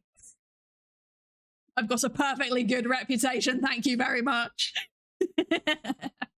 Having the Sephiroth theme playing as you rise. Oh no. Goodness gracious. Can you imagine? I actually feel more relaxed interacting in the chat compared to if this was real life lecture, thanks to the anonymity of just being a username that helps discussions too. Right? Yeah. I feel the same. In like real life lectures, I feel really freaked out. I don't want to say anything. There's too much social pressure. There's too much judgment, right? Like a lot of people will feel really, really judged for saying the wrong thing. Even though like as an instructor, I'm now speaking from my very little teaching experience. Like as an instructor, genuinely, there is no such thing as a stupid question. Like if you have a question, probably everyone else is thinking the same thing. So like we want to hear those kinds of questions, but it's scary. It's scary to like ask, and lectures are so big now. There's like, I think some lectures, I've been in lectures with 300 people. So they're just so big. It's really scary. You don't really want to put your hand up and start being like, hey, if you're in front of 300 odd people, like, no, that's scary. I hate that. Oh dear. I don't know how much of a hot topic this is in psychology, but having the Twitch chat feedback, you can also highlight how diverse scientific background of the chat can be. That's true. I think in general, something that psychologists care about a lot is like, you know how like different sciences have different like demographic makeup? So like one of the problems that we have in psychology is that psychology, at least in the UK and Ireland, psychology is like 90% girls. Like undergrad psychology is 90% girls. So yeah, there's not many boys in class, and often like boys and men that they can get super interested in psychology, but like there's this kind of almost stigma around it of like, oh, it's a bit of a girly topic. I think if you're talking about it in a scientific way, that kind of goes away a little bit. But when it's characterized as more of like a helping profession, or like very like therapy orientated, or very very kind of more, a lot of people kind of characterize it more like humanities, right? And when it's like that, it's not always super accessible to everybody. But like Twitch is obviously like a very, very male dominated platform in general. Like most viewers on Twitch are men or boys. So I feel like it's probably a good way to reach out to people that wouldn't traditionally be getting involved in psychology content, if that makes sense. Yeah. I don't know. And yet at the faculty level, the gender ratio is very different than at the undergrad level. Yeah, that's very, very true. So I think here in the UK and Ireland, it is, I think it's like 30% of like the most senior professors are women. I think that's still better than a lot of other fields. But obviously there's like there's like an age effect that you need to consider. So if you consider the fact that like obviously the older the, so as someone's further through their career, they're probably older, and people who did their their entry into academia longer ago were more likely to be men. So when you account for that, psychology looks like it's going to be predominantly women, even at the most senior level. But yeah, there is still an imbalance there. It's probably going to correct itself in the next 20 odd years though. So we're trying to like, if it ends up being the way that it looks like it's being, like even my PhD cohort, there was two men. There was two men out of a cohort of let's say approximately up to 20. Up to 20, there was two men. So that's still 10%, which is not a good sign. But yeah. So one of the things that psychologists in the UK and Ireland are talking about a lot at the minute is exactly that. It's like, how can we make sure it's accessible to men and boys? And I feel like Twitch is a very, very good platform for it. Yeah. There is some sociological research on how the increasing presence of women in science, specifically in college generally, is driving away a lot of men and helping to feed via sexism, anti-intellectual and anti-education views. Exactly, yeah, exactly. But in a way that almost makes science communication even more important, right? Because like the more ways that people can get involved in it, the more ways that they can then not get involved in anti-intellectualism. I'm a very big advocate in like for like what's the word? Like meeting people where they are. And if a lot of men are already on Twitch and a lot of boys are already on Twitch, then it makes sense to be doing science communication on Twitch. It's like, okay, the other person I'm gonna say about, I always spell his surname wrong. So let me just quickly double check. Let's see. But it's Rico, our beloved resident nurse. There we go. There we go. I think his stuff goes on YouTube now. I don't think he streams on Twitch anymore. Yeah, okay, cool. Our beloved resident nurse VTuber, Rico, what he's doing is another brilliant example, right? Because nursing is also a field where there is not enough men. And like we need men in caring professions because sometimes there are like situations where as a medical professional or medical adjacent professional, like you need to be you need men to deliver the care for various reasons. Some, you know, in psychology, it's like mental health.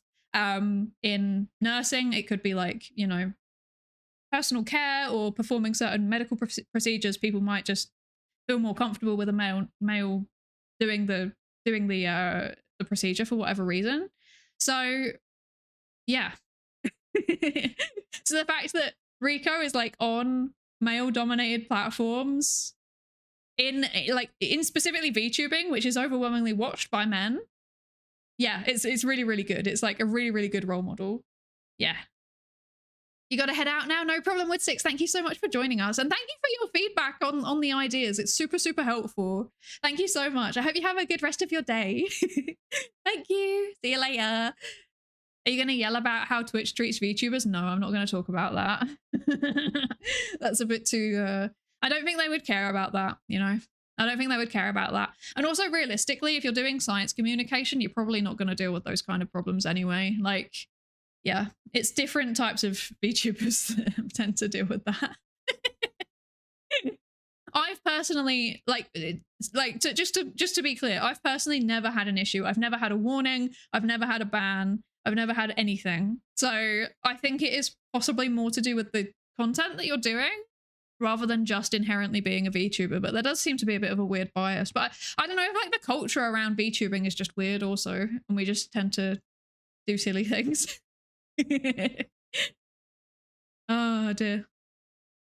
Yes, there are. So Robert, there are men studying psychology, but it's just really, really imbalanced in the UK and Ireland. And what I'm writing for is a UK based publication.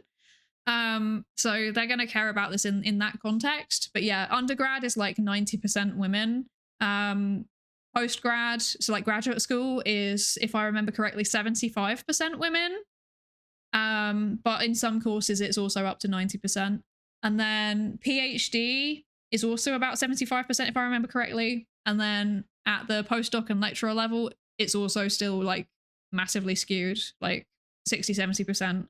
When you go further up the ranks, then it just like suddenly drops off massively. At least that's what I remember. I might not be right. I might not be right. Yeah. Also, it varies very much by field. So for example, I remember that a lot of graduate students in biology are women. So it's like, so like biology is more women dominated now as well. Yeah. But yeah, most of the other science fields are male dominated. Yes. Oh, funny I said that. My field has been dominated by women to the point where in several instances I've been the only male speaker or the only guy in the room, to the point where when I was the invited speaker, there were issues when they called me out for mansplaining and taking the speaker's spot when I was the speaker. Do you know where you are? Yes. Oh gosh. Yeah, that must be something. That must be an experience. I feel very lucky because I've never had to deal with anything like that, but I might also just be oblivious to it actually. But also obviously, like I said, psychology is, you know, female dominated, so probably that's one of the reasons why I've never had to deal with it. And yeah, the other reason being I'm also just oblivious when those kinds of things happen to me, to be honest. Yeah.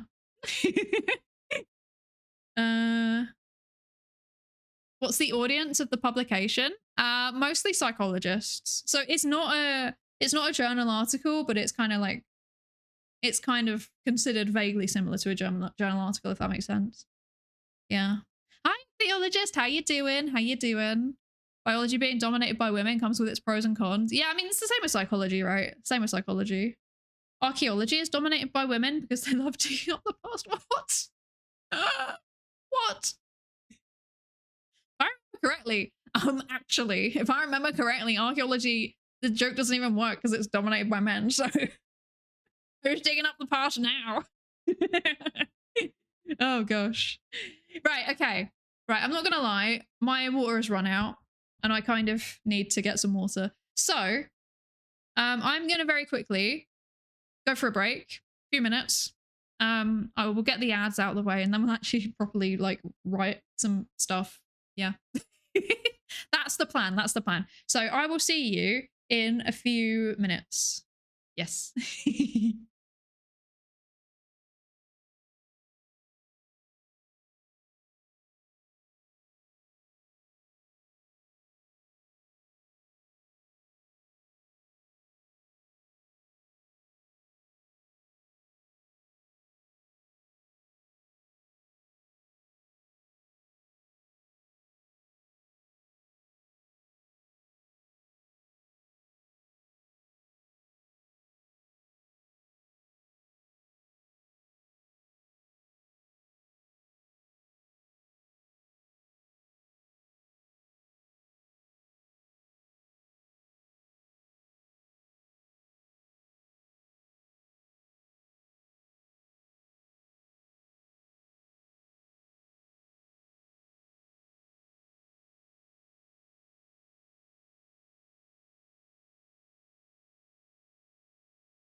Hi, I'm back. Hello, hello, hello. Welcome back. Welcome back. So now we're actually gonna write some stuff. Also, thank you for the hydrate sale. Thank you. Oh, we'll have some water. Yes. Okay. So. We're gonna write. Stop distracting me. We're writing. Did you hear that cracking? That was me cracking everything. Everything cracked when I moved. Okay. So, right. What are our key theses? Our key theses are, first of all, there's not enough science, communication, and psychology comparative to other fields. People think of like, so I put like astronomy. I put like space science, ecology, etc. There's a lot of misinformation. Oh, actually, I put like medicine. There's a lot of misinformation and distrust. So there's a lot of misinformation about psych and distrust of science/medical. I guess scientists / helping professions. There we go. Thank you for the follow, Landmark Yeti. Welcome in. Thank you so much. Welcome in. I hope you're good. How are you doing today? Okay. Then that tied into narratives about the ivory tower. So it's like us versus them. Science communication is just as much building a community and connecting with people as it is providing good quality information into group contact. Actually, I think, yeah, no, we'll just talk about intergroup contact. And then there's lots of formats beyond traditional. Actually, no, I'll say internet. The internet specifically, the internet has provided new formats for SciComm. There's loads of great creators, loads of great creators on social media, video, websites, e.g. YouTube. So less utilized but growing is live streaming.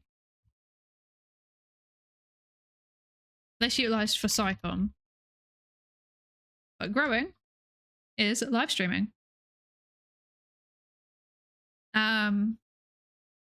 E.g. on Twitch. There we go. Okay, cool. I love your model. It gives me Adventure Time vibes. Thank you. It is indeed Adventure Time themed. Yes. It's amazing. My model parent did excellent work. Yes. Here's my I have the Adventure Time noodle legs. Adventure Time noodle legs. I can take this off. I can also take off my hat to prove that I am in fact a human. Yes. Thank you. Okay. Where am I? I'm going here. There we go. I'm going here. Perfect. Cool. Gonna watch Adventure Time season 1 this weekend. That sounds like a good weekend plan. I want to go back and watch it again at some point because it's been ages since I've watched it. So long. I think probably years easily. It's a very nice model. Thank you very much. Thank you. Yeah, I want to go back and watch it because like it's not easy to access where I am. And also it was very heavily censored in the UK. So, and like Ireland pretty much just uses the same cut as the UK. So yeah, big chunks of it I just never saw. So at some point I want to be able to find a way to get like the uncensored version and just watch it all. But I haven't managed to do that yet. But eventually it will happen one day. Okay. Right, what are we doing? We are So, live streaming, for example, on Twitch. I guess I should explain what live streaming is. So live streaming is, how would you explain live streaming to like boomers that don't know what that is?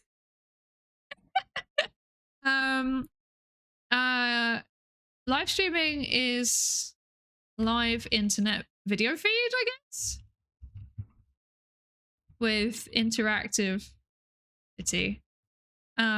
Viewers can post messages in a chat and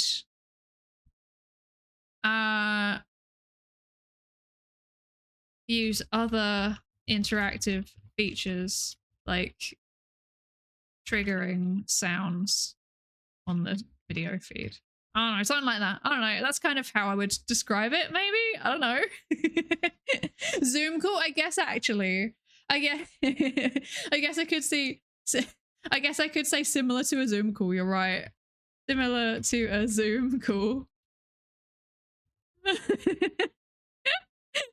So you know what? It's similar to a Zoom webinar. That's something that they'll understand. Okay, Astral gets added to the list. There you go. A live broadcast, yeah. Yeah, so a live video broadcast, yeah, that's a much better way to describe it. Yeah, okay. Cool. It's like 24-hour news. Yeah, I guess it could be compared to TV. Although, to be fair, I think the broadcast, they probably work out what that means. Yeah. Also, hi, Castle. Castle, bravo test. There we go. And also, hello, pushed button. Welcome in, both of you. It's like telly for people that don't watch telly. That's a very good way to describe it. It's like telly for young people. It's for young people. It's telly for young people. How about interactive amateur internet broadcast? See, not all of it's amateur though. Sometimes some streams, like NASA streams on Twitch, for example. So it's not all amateur broadcasts. I would describe it as accessible broadcasting, probably. But I don't think that could come in right now. Potentially that could come in later though.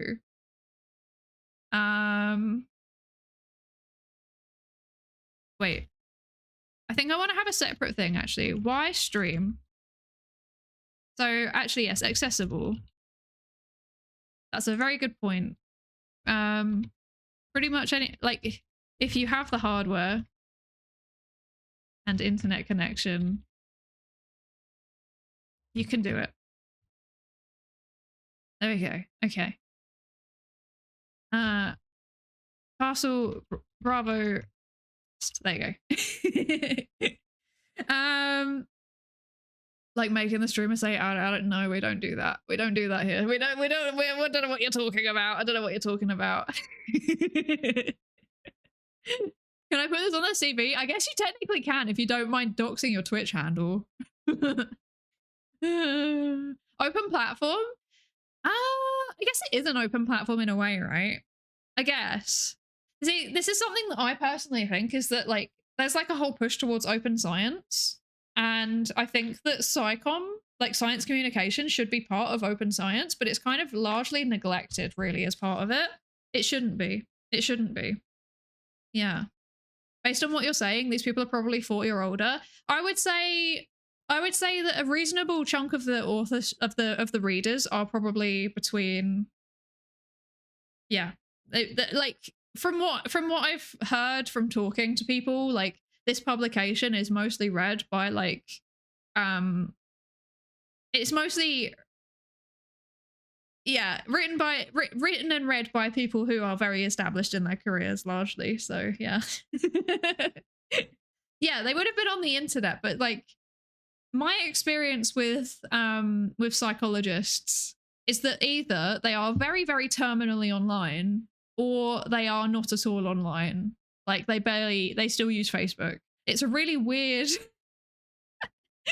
Maybe this is just the ones I've spoken to. I'm sure there is a normal distribution of this, but like there are a significant number of psychologists who are like, what is a stream? What is a video? I still don't know how to use YouTube. Like, yeah, so yeah. Oh gosh. But yes, that 30-year-olds have definitely at least been on the internet, say on like yeah. Otherwise, most of the VTubers wouldn't be here, so yeah. Oh, you planning to have this on some sort of footnote? Yeah, so it's gonna be like a little acknowledgement at the end, basically. Yeah. So this the acknowledgement part is gonna be a footnote. All of this is gonna be turned into the actual writing at some point when I, you know, start actually writing it properly. But we're brainstorming ideas, I think, more than anything. Yeah, I really want like the feedback on the ideas, because I think that crowdsourcing ideas for something like this is what makes it a lot more accessible. and interesting to read. And also I feel like that's pretty fundamental to the philosophy that I try to have with the stream, if that makes sense. I don't know. Yeah. You just turned 40 a few days ago. Happy birthday! Happy birthday, Racco! Happy birthday. Some of us always grew up with tech and stayed up with it. Yeah, I mean, a lot of people did, right? A lot of people did. It's kind of funny. Like, I feel like the internet, especially Twitch, is like a really interesting melting pot. Because like I have seen a lot of people being like, over 25, old. And it's like, most of the people that you watch on stream are over 25, like, often significantly so. Like, yeah, I'm pretty sure that I'm like one of the younger people potentially out of all of my circle of friends. Like, out of my circle of like streamer friends, I'm pretty sure I'm one of the youngest ones. So, and I'm over 25, so therefore a hag apparently. Yeah. 45 is still the one who fixed all the tech stuff. Let's go, push button, let's go. Have you, okay, actually, has anyone else been finding that like there seems to be a really interesting like range of millennials that do all of the tech problem? And when I say millennial, I'm like pushing the boundary. Like, I think that, you know, the transitions on either end still count with this, right? But like, there's like the millennials that do all of the tech problems. They fix all of the tech problems. And then there's like the baby zoomers and then like the boomers, and they just don't know anything tech. They just struggle with all of it. Does anyone else find that? Because like, I've talked to, like, I've had a significant number of students, like in undergrad students, that can't even like open a Word document or anything, or like they can't navigate to find the right document. And I'm like, you went to a very well-resourced school. What is going on? I don't understand. Yeah. Maybe that's just me though. Maybe that's just me. Maybe I've just had weird interactions. I don't know. Oh dear. I had to teach PIs about OBS during the virus. Yeah, right. So I started using OBS during that time, but I didn't use it for streaming at first. I used it for recording things, probably in the same way that a lot of people were. And then I was eventually like, I swear this is what people use to stream. And then me and Hosmod had a conversation, and I was like, I feel like streaming might work, because I'd wanted to do YouTube videos. Like I'd wanted to do science communication YouTube videos for so long. And I just couldn't, I didn't have much like, what's the word? I'm not very good at writing scripts and then following them, if that makes sense. So then I talked to Hosmod, and we were like, we'd been watching some VTubers, and he was like, why don't you just like become a VTuber and stream? No, actually, at first he was like, why don't you become a VTuber for your YouTube channel that you want to do? And then, yeah, we were like watching streams, and he was like, why don't you try streaming? And then I did. And that's how I got here. So it's all thanks to Hosmod. Thank you, Hosmod. That's how we got here. Nice to meet you. You can call me Yeti for short. Thank you for joining us, Yeti. Thank you so much. Yeah, take care. Take care, and I'll see you around. Yeah, thank you so much for joining us. It was really lovely to meet you. Thank you for joining us, Yeti. I hope you have a lovely rest of your day. Hello, Alexine. Hello. Welcome in. How you doing? What's driving the avatar? I use VTube Studio, so pretty much the same thing as everyone else. VTube Studio, you can find it on Steam. Yeah, I guess like the boring technical stuff is like, I use like the NVIDIA broadcast tracking. That's the face tracking algorithm, is the NVIDIA broadcast face tracking algorithm. Yeah, it's pretty good. It's pretty good.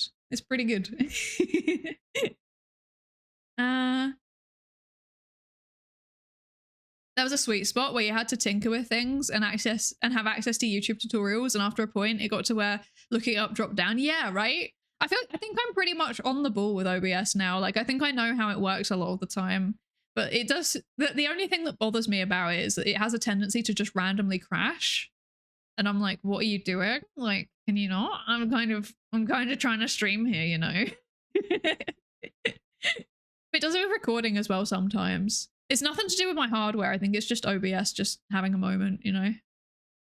I went in technical fields. Most people knew computers, so my experience is not representative. I even had a 70-year-old microprocessor coding professor, there we go, who was working on some of the first non-military computers in the world. That's so interesting. I would love to talk to more people who like have that kind of experience, because that must have been so cool.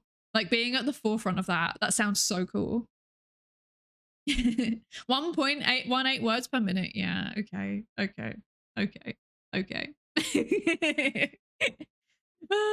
Cosmo being content brain from the beginning, for real. for real. He was very, very helpful and is actually instrumental to me even starting like to stream. So I very much appreciate that. And then like when I made the VTuber avatar, like when I was doing the design and everything, he gave me really helpful feedback on it. And helped me like, yeah, refine it into a way that I'm actually really, really happy with. Like I can't see ever like significantly changing the design that I have, because I really like it. It was really helpful for that. Yes. I had to Zoom stream my live karaoke and used face rig animals to entertain about 50 people with learning disabilities using Reason and OBS. That's you. So you were are you telling me that you were basically a VTuber? I think that counts. Also, that's brilliant. That's such a good way to do it. I love that. I love that. She was a gold mine of knowledge, that professor. Yeah, she sounds it. She sounds it. Welcome back, Alex. Welcome back. Yes, we're above 1 word per minute. Let's go back to wording. Wording. We're gonna go back to wording now. Okay. Right, so the internet has provided new formats, social media, video websites, growing people on Twitch, live streaming. That's what it is. Why stream? Okay, I think that's like maybe like the first thing is like why stream? Actually, no, I think the first thing is like they wanted to know about my journey as a VTuber. So I guess I should talk about what I do. So what I do on stream. So the quote unquote science communication is journal club. What do? I got a list for them. So I guess I can just copy and paste that over. Let's see. Yes. Psycom activities such as journal clubs, writing R code on stream, and answering viewer questions about psychology. Yes, very good. And then community building activities like interactive games with viewers. Yes. Actually, I feel like this might be better. Would this be better placed? Here? Maybe. Maybe. This would be, yeah, I think this would be better placed here, actually. Yeah, okay.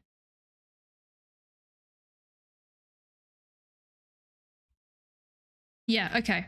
That makes more sense, I think. I think that makes more sense. Bring up left brain, right brain for misinformation. There is a lot of very good examples, and that is one of them. I'm not gonna lie. People still think that, and it really bothers me.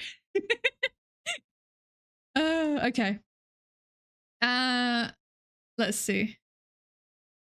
I wonder how much of the tech knowledge issue is a side effect of the economic issue, since younger generations probably had less access to funds to buy just a simple PC. No, I'm even seeing it in Ow, I meant to do that.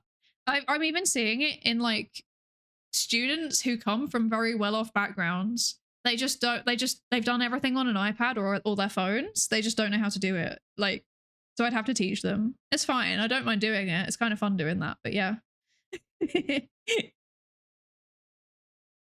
Probably, what do you do? Why do you do it? Why do you do it the way you do it? Yeah, I think that that's kind of covered by this section, right? So we've got the what do we do is these bits. Why do you do it that way? I've kind of done the why up here. Why I do it that way is like that specifically. Yeah. And then I guess we can go into why streaming specifically also. Actually, maybe this makes even more sense like this. Why streaming? And then yes, okay. So that can be all kind of merged together. Yeah, cool. Just a random point. Whenever I do in something like this, I always write in the words who, what, why, when, where, how. Once you've covered all of those points, you've made your point. Yes, absolutely, absolutely. We've got the... Actually, there's nothing about me. Classic. Who am I? And what do I do on stream? Psydere, in it. Oh no, I have to sell myself. That's so cringe. And then yeah, we've got the what. I think the what we need to do like specifically is a VTuber though. So I stream with a VTuber avatar. And then why do I do that? Privacy, accessibility, and then connecting with a character. Robert Brown, you said something about prosopagnosia, didn't you? There we go. So connecting with a character might be easier for some people than connecting with a person. Yeah. I don't know. I don't know if that makes any sense. Especially neurodivergent people. Yeah. Hi Marlon, hi, how you doing? How you doing? I hope you're good. I hope you're good. I think the sweet spot is being a teen around 2004 to 2015 when mobile wasn't common and PC was still the main way of the Netscape. It's me. I'm prime. I'm prime teenager. It was pretty good back then, I'm not gonna lie. I'm not gonna lie. For the record, I've treated usernames as one word. Thank you. Thank you, yes. Yes. Racco is definitely at least one word. Racco is very smart, so I feel like you should be multiple words actually. Yeah, the Wikipedia page, yeah, the Wikipedia page quote, but I think the general point that you were making about like some people might connect better with a cartoon character, like that links very, very well into VTubing. So I'm going to give you the acknowledgement anyway. Lies and slander, not lies. You know so much, dude. Every time I go onto your streams, I lurk in your Psycom streams sometimes, right? So, because like normally they're in the evening for me, I think, and I kind of just lurk in them. Because like by that point in the day, I'm too tired. I can't say anything smart and interesting. But like I was lurking in one of the streams the other day, and actually it might have actually been the one that I raided into. Did I raid it? I can't remember. This is what I mean. I forget my own streams. I think if I don't remember incorrectly, I might have raided into your stream where you were talking about the science pseudoscience demarcation problem. If not, I was lurking in it. I can't remember. But yeah, and I was like, this is so interesting, and you've done so much yes, okay, good. Then you've done so much reading into it, and I'm like, I have not read even like 3% of the stuff that you've read. You know so much stuff. It makes me very happy. Yes.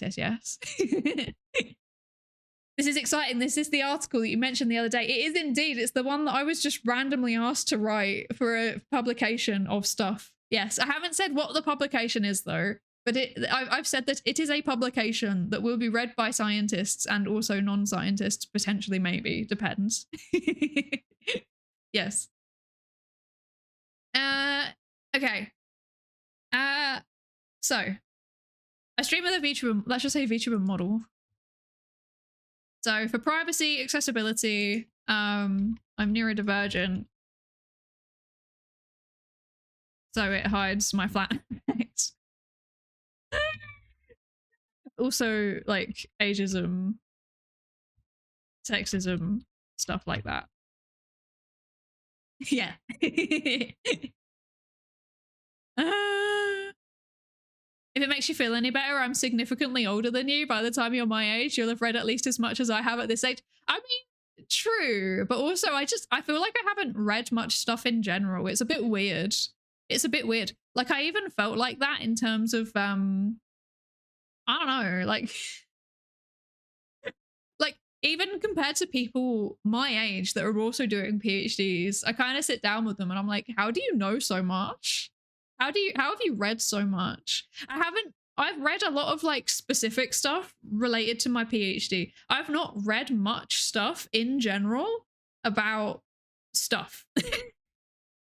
So like when I'm asked general psychology questions, I'm like, When I'm asked general philosophy of science questions, I'm like, When people ask me specifically about conspiracy theories, I'm like, I'm awake and I can answer this. Oh no. Oh dear. How about for advertising as a VTuber avatar is more eye-catching when you see the stream thumbnail than just a stream? That's very true, Castle. Castle. Can I just call you Castle? I'm gonna keep forgetting to say Castle Bravo test. Which is your preferred word? Do you prefer Castle or Bravo or test? But yeah, this is very, very true, actually. That was one of the things that I actually wrote when I was like talking about it in emails with them, was like, because they were like, is there anything that's like persuasive about this? And I was like, honestly, this is a direct quote from the email that I wrote. In all honesty, I'm relying on novelty. Being taught psychology by a cartoon character with actual qualifications has the weirdness factor.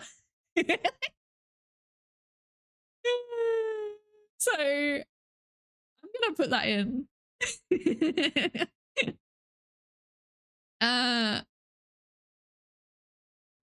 Novelty.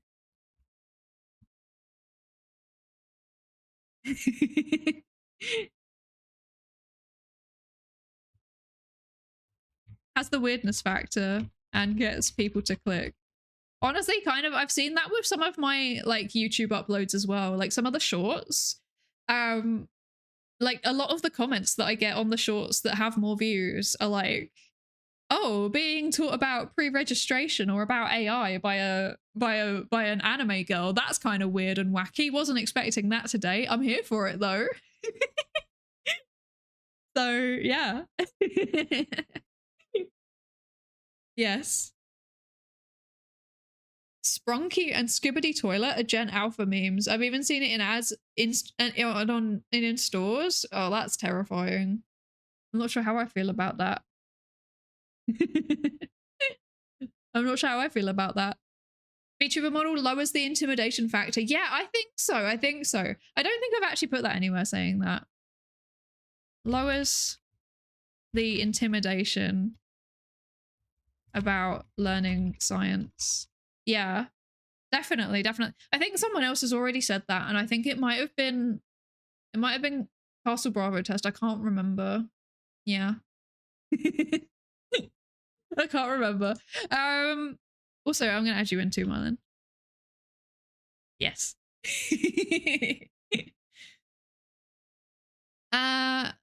Most people tend to land on Bravo. Okay, noted. Castle. Okay, actually, okay. Now that you've said about the okay, that makes sense. The acronym is a complete accident. I didn't realize it when I made the username. I tend to name myself Castle Bravo after an interesting nuclear test from the point of physics, but it was taken, so I just appended test. Look, well, for me, that acronym is a type of therapy, so it's fine. But I'll remember Castle Bravo. Okay, I'll remember Castle Bravo. Yes. Okay. Conspiracy theories are your specific area of study? Yes. Well, alongside some other stuff too, yeah. But yeah, that's one of them. That's one of them. It's like conspiracy theories and misinformation and how people feel about science and scientists and why people kind of think wacky stuff in general. And why scientists do certain things. Yeah, and then also like neurodivergence in relation to science also, I guess. Yeah. That's kind of like, it's like a kind of umbrella. Basically, I just describe it generally as like psychology of science. That's normally how I describe it. Yeah. Thank you for the follow push button. Thank you, thank you. Although you have just signed up to take part in the research, so I hope you're ready for that. Yeah. Okay. Let's see. I think that might be more of an EU thing. I've seen most of my European colleagues being seriously dialed in on their specific subject versus having less of a broad understanding. Yeah, I think that's the case too. We don't do like general education classes, at least in the education system that I was part of. We didn't do general education classes. So all of my undergrad classes were just like psychology. And by the time I was in my fourth year of undergrad, so like my final year of undergrad, I was just pretty much entirely doing stuff related to what I then went on to study. Yeah. So yeah, you had me at conspiracy theories. Nice. Thank you so much for the prime sub, Cold Marrow. Thank you so much. I really appreciate it. Welcome in. You've just signed a lab assistant contract, so I hope you're ready to help run the research that we're doing on everybody. Oh gosh, that's how academia works. You pay to have the contract. And also, hi, Buddha. Thank you so much for the lab safety register check-in. I hope you're good. I hope you're good. Let's see. There's also something to be said for accessibility in the sense of it being literally inaccessible to a lot of people who may be interested. Yeah, absolutely. Beans. Hello,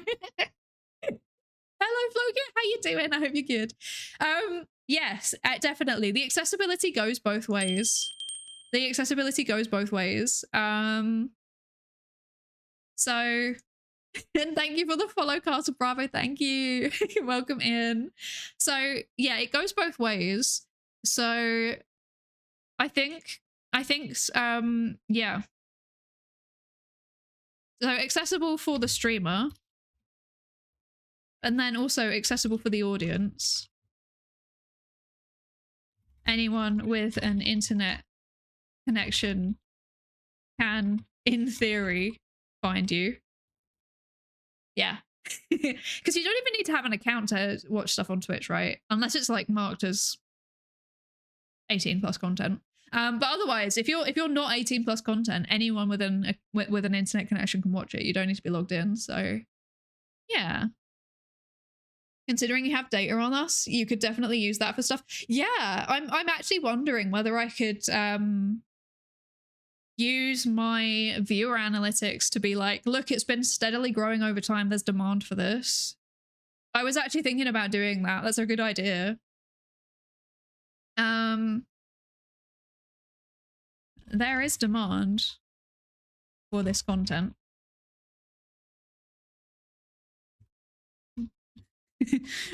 Points at graph of viewer analytics. Actually, I was also going to say Twitch is Twitch viewers tend to be men, boys/men, I guess younger men, who are targeted, who are underrepresented. Oh god, how do I spell it? Underrepresented in psych undergrad. Yeah, there we go. Cool. Should ask the other members of VTheorem for their stats. That's true, actually. That's true. I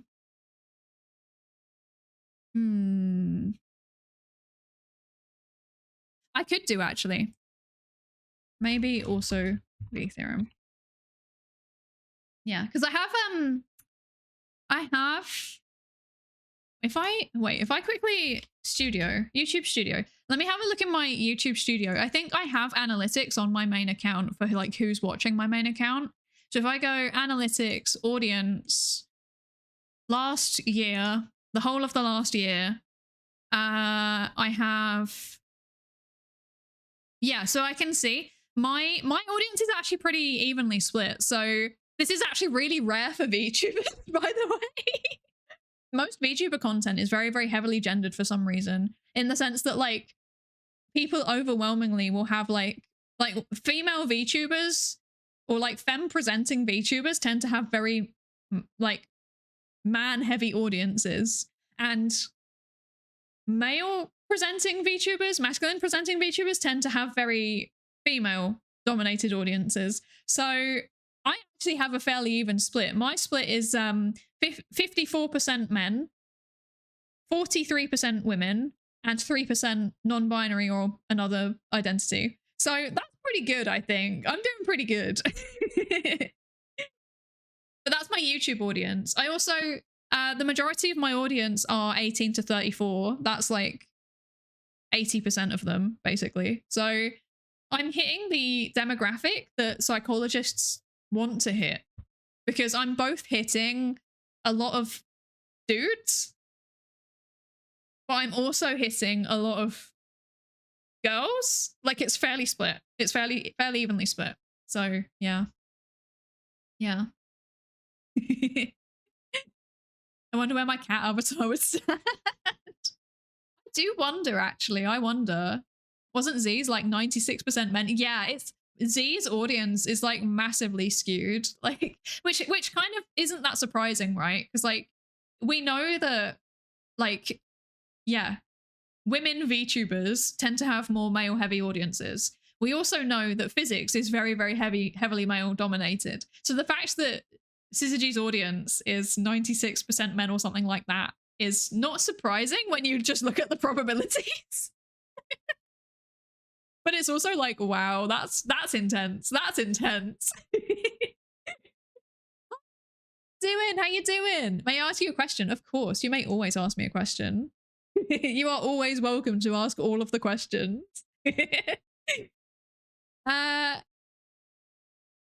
Young adult men. Yes, exactly. I can't speak for anyone else, but I do often want to. No, we don't advocate for violence in this chat. This is a non-violent chat. Thank you, Racco. Control yourself. Oh, gosh. Don't hit the dudes and the girls. We don't need more people being injured. So true. Racco woke up and chose violence today.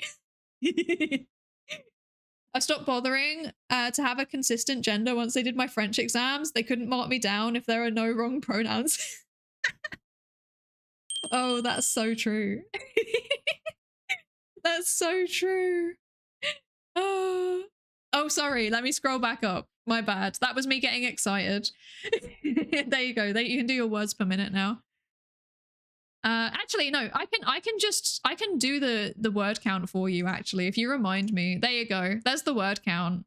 We're on 11. Wait, no. That's not. Hang on. Wait, no. What? That can't be right. Are we on? This isn't 22 words. That doesn't seem right. There's no way that's There's no way that's 22 words. Come on.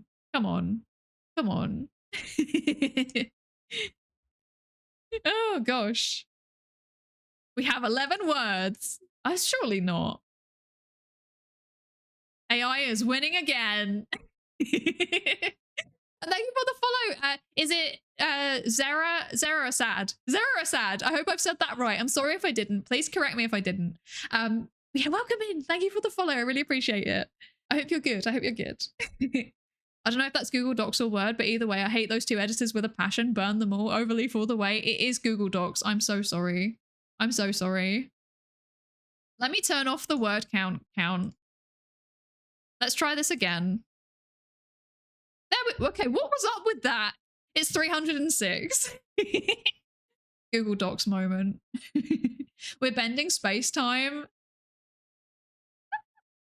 Genuinely, we're looping back to the start of the stream. New policy, only counting the words if they're in the Bible. I'm going to start writing everything in like, thou shalt not. Thou shalt stream on twitch.tuvalu. Oh, that's one of the many reasons I hate Google Docs. That's so valid. That's so valid. Did you have some words highlighted when you opened the menu? No, I didn't. So I don't know why it was doing that. I don't know why it was doing that. It's just having a moment. It's fine. You're right. Tuvalu isn't in the Bible. We can't count it. This is so sad. Okay. Right. So where have we got so far? Not very far. Right. There isn't enough science communication in psychology comparative to other fields like space, science, ecology, medicine. There's a lot of misinformation about psychology and distrust of scientists / helping professions. I'm going to be like, see, vaccines. What else? Pandemic stuff. They'll know what I mean. The internet has provided new formats for science communication. loads of great creators on social media, video websites, like YouTube. I need to find some examples. Less utilized for science communication, but growing is live streaming. So, for example, on Twitch. Live streaming is an live internet video broadcast with interactivity. Viewers can post messages in a chat similar to a Zoom webinar and use other interactive features like triggering sounds on the video feed. Right. Who I am and what I do on stream. Psydere, innit? My science communication activities are like journal clubs, writing R code on stream, answering viewer questions about psychology. Actually, I did the R code with a real psych data set. That was a real psych data set, actually. And then, yeah, community building activities like interactive games with viewers. Why stream? Science communication is just as much community and building a community and connecting with people as it is access to good quality information. Narratives about Ivory Tower, us versus them, etc. I'm going to build that in. I know what that means. Don't worry. I'll come back to it. It's also accessible for the streamer. So if you have the hardware and internet connection, you can do it. It's accessible for the audience. Anyone with an internet connection can, in theory, find you. Twitch gives instant feedback and allows for interactive Q&A sessions. And Twitch viewers tend to be younger men who are underrepresented in psychology undergrad. I stream with a VTuber model for privacy, also for accessibility. Connecting with a character might be easier for some people than connecting with a person, especially neurodivergent people. It lowers the intimidation of about learning science. Scientists are scary. Oh gosh, that was some typing. Scientists are scary. There we go. And then novelty. Being taught psychology by a cartoon character with actual qualifications has the weirdness factor and gets people to click. There is demand for this kind of content. Points at the graph of viewer analytics, maybe also V-theorem. I'll ask them. Yes, perfect. That's where we are so far. Let's see. Well enough? Okay. Zererus. Oh gosh. Zerera sad.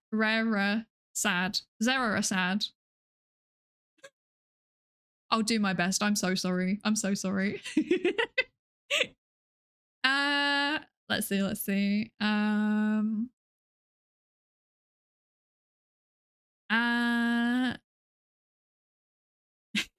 No Greek, Latin, or Hebrew, not real words.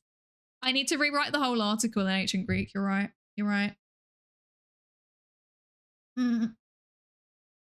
Yeah, I'm gonna try to avoid name dropping specific people because there are obviously like specific content creators that I could talk about in the article, but I don't really want to because they will be spread around by those creators' communities. And I'm not interested in starting a drama war. And I'm especially not interested in starting a drama war with a community that has a history of like just being a bit ridiculous. Yeah. So I'm not going to be name dropping people that are doing anything that I may or may not think is bad, but I will be name dropping people that I think are doing good. So Raka, I'm probably going to name drop you. Actually, you do really good science communication around psychology stuff. Probably also, what is her name? I have forgotten. That is so bad. Perry? I think her name is Perry Carriel. She does some really good science communication around like neuroscience and psychology. So she has like this system that's like part EEG, part eye tracking, and then she like plays games with it, and then she teaches about the how the like tech side of it works, and then also how the neuroscience side of it works on stream. It's very, very cool. There is our beloved Horatius the Dwarf, of course. Absolute legend. We love him. He does some brilliant introductory psychology lectures. And then there is, of course, Mylin. Of course, how could we not say anything about Mylin? Of course, we're going to hype up Mylin. So I think those are the 5 people that I'm going to highlight from a psychology perspective. There's a pretty diverse range of people. Yeah, there's a pretty diverse range of people there. And I think they're all, I mean, Mylin and Rako, you're both here. Are you okay with me mentioning you? Like, is that okay? If you're okay with that, I would love to talk about you. I think Perry and Horatius are now big enough that I can just talk about them without asking them. It would be an honor. I'm glad. Okay, good. Who was the other one I said?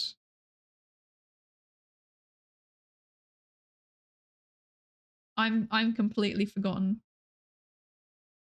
Consent to being name dropped in an article. Let's go. Let's go. Okay, excellent, excellent. Who was the other one that I literally just said? I've forgotten. I'm so bad at this. Why am I like this? Why am I like this? But yeah, and then outside of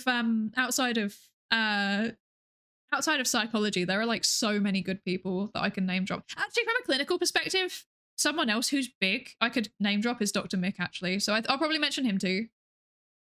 Yeah, that was Perry. I remember Perry. No, I've forgotten. It'll come back to me. It'll come back to me. But yeah, I think like highlighting some good examples that are both like facecam streamers and VTubers is a good way to do it. So, because then they can see like the diversity of types of content that's being done on Twitch, which is very, very cool. Yeah. Yeah. The only way that I would do it would be there is a large following of many creators that increases science confusion. So content creators need to get information to the general population. Yeah, exactly. Exactly. Congratulations. You've just earned your yeah, with an IE. Yeah. You've earned your place on the acknowledgements. I think that's a very good way to phrase it. Yes. So I'll be like, some of this unfortunately comes from people who appear to have relevant qualification, or who actually do have relevant qualifications but spread misinformation regardless. Yeah. Yeah. And then other science communication.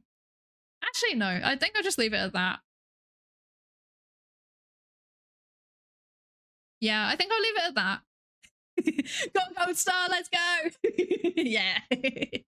There are faces on Twitch, I know, right? Imagine not watching anime girls. Wild, can't relate. I'm actually trying to think if there's any like actual face cam streamers that I watch. Genuinely, I think like Racco's science communication streams might be one of the only ones. I don't like watching people. It makes me nervous. I guess I do sometimes watch Perry, actually. And I also watch who have we raided? We raided someone before who was a facecam streamer. What is her name? Helly and Kate, that's the one. We've raided Helly and Kate as well, and I enjoy watching her stream sometimes too. Those are like literally the only like faces that I ever see on Twitch. Like I don't watch them really. I get nervous. I want character. I want character. The prosopagnosia quote from Wikipedia that Robert posted earlier, that is literally me for real. I can't remember what people look like. Oh dear. There's so many people that try to spread helpful information are just blatantly wrong a lot of the time. That's also very true. There's like unqualified. That's also such a good point. Yes, actually. You've earned your place. Hunter _X. There we go. Yes, I've spelled that right. Good. Okay, cool. That's very true. Others are well-meaning, non-qualified people who think they're sharing accurate information. Maybe we'll make a brief mention about misinformation does not mean disinformation. It can be shared with good intentions. That's an important distinction. Misinformation and disinformation are different. Misinformation is like incorrect information that's shared on by accident, basically. Well, actually, no, misinformation is irrelevant. Like, the reasoning behind it is irrelevant. Disinformation is stuff that's shared on purposely wrong. So like, if you see about like, oh yeah, there's like bad things being spread by bad actors, that's disinformation. Misinformation, anyone can share it. It's just anything that's wrong that they maybe think is right. Yeah. I'd say animated characters also have a more broad appeal in general. They're flat and simplified. Your current face is literally a smiley. Yeah. Meanwhile, if it was your real face, people would have all of these instantaneous opinions about the kind of person you are, and it would color their judgment. This way people have an instant judgment, but you can control it and it's going to be favorable because you. That's so true, Teo. That's so true. I guess the way that I would phrase that is like, you can control the branding very specifically, and you can design your character in a way that's like, that gives the first impression that you want. You've earned your thingy. This is like this. What if this is actually all just an elaborate ploy to get people to to get chat engagement? Plot twist.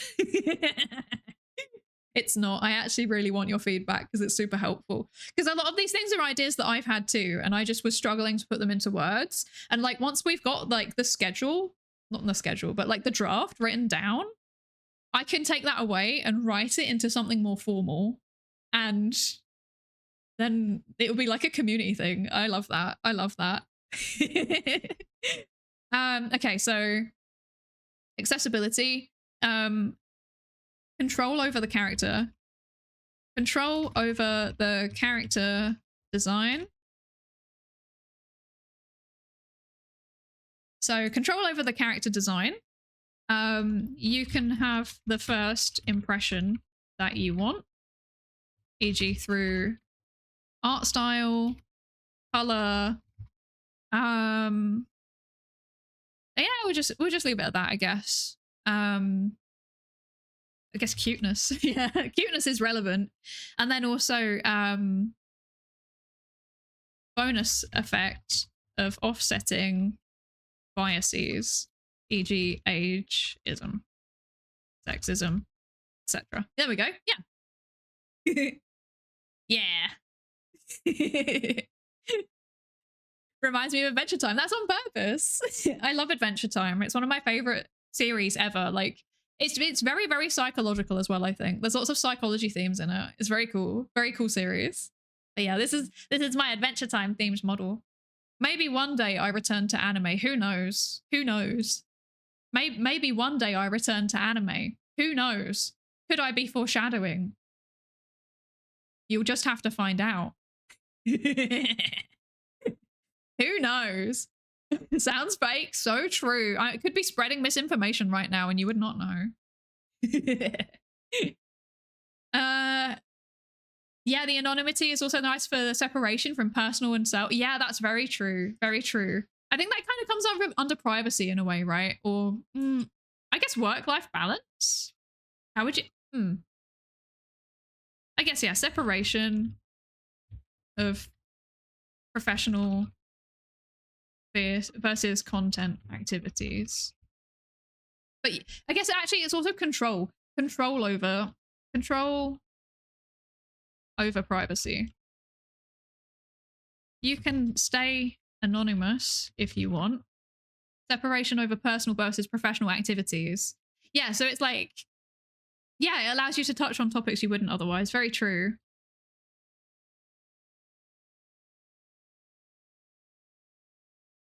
Yeah. But you don't have to. That's the thing. Lots of VTubers use kind of like, how would you describe it? Like mixed, like almost like, or it's almost like a type of augmented reality, right? Like having a bit of,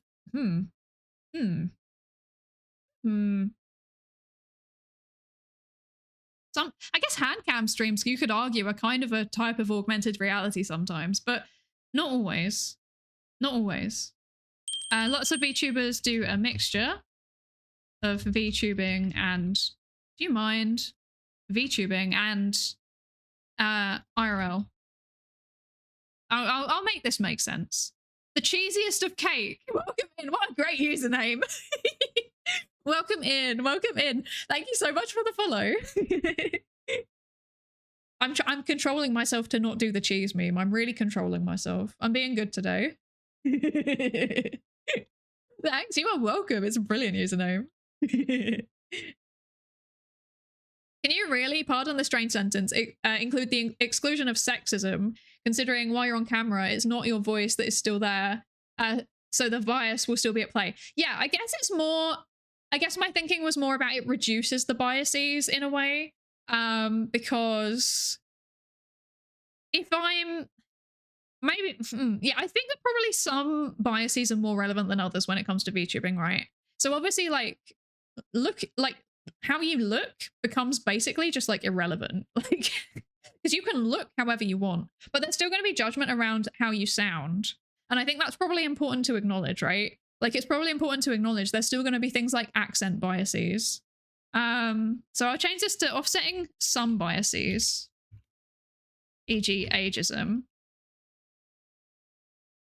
But although some will remain, e.g. accent bias. Yeah. Although I feel like in general, the VTuber community is actually very accepting of all kinds of accents. Like, if you have an accent, a lot of the time you can actually make it part of your character, right? Like, I kind of play into like the silly ditzy British academics sometimes, because it's like, I know that's kind of what I sound like a little bit.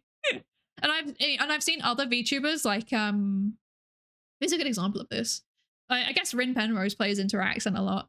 Mumu Clover, really, really good example of like somebody whose entire branding links into their accent. And like, they have she has a Southern accent, right? So like a Southern American accent. And it's the type of accent that like historically would be kind of like, from what I've heard, it's the kind of accent that people historically have a lot of like assumptions about, and they have a lot of biases around, but she's made it into her entire branding and she's done such a good job of it. Yeah. So yeah. I'm talking a lot about VTubers that I like today. What is up with that? I guess it's relevant to what we're writing though, isn't it? So yeah. But yeah, some will remain, such as accent bias, although you can build this into your character in some cases. Yeah. Wait, you're British? Yeah, I'm British. I'm British. I am indeed, yeah. Unfortunately so. Accent becomes a bit, yeah, right? Right? Yeah. Yeah. How you say things. Yeah, exactly. How you say things is definitely going to be relevant, because like, when you're a VTuber, your voice does so much more of the heavy lifting, right? It does so much more of the heavy lifting. Is your hat a reference to Adventure Time? It is indeed. My entire model is an Adventure Time model. Thank you. My model parent is here right now. Wait. There we go. V theorem. So what's the one? The third one, Mylin Ackerman is my VTuber parent. They made the model for me and they did such a good job. It's so good. Go subscribe to their YouTube channel if you have YouTube. If any of you haven't subscribed to Mylin's YouTube channel, first of all, I'm disappointed. I'm disappointed in you. Second of all, go do it, because they do a mixture of like really, really good psychology content. So if you like my streams, you will definitely like their content. So hard recommendation. Go follow them right now. YouTube subscribe right now. The link is right there in the chat. But also they do some really cool like art and rigging stuff as well, because as you can see, they're very, very talented. This entire model, they made it in 6 hours. Incredible. Mylin, I know you're here. I hope you don't feel so horribly uncomfortable when I'm like rigging you up like this. I have so many good things to say about you. I'm sorry. All of V theorem. I have so many good things to say about all of them. We must hype them up. Exactly. Exactly. We do the hyping here.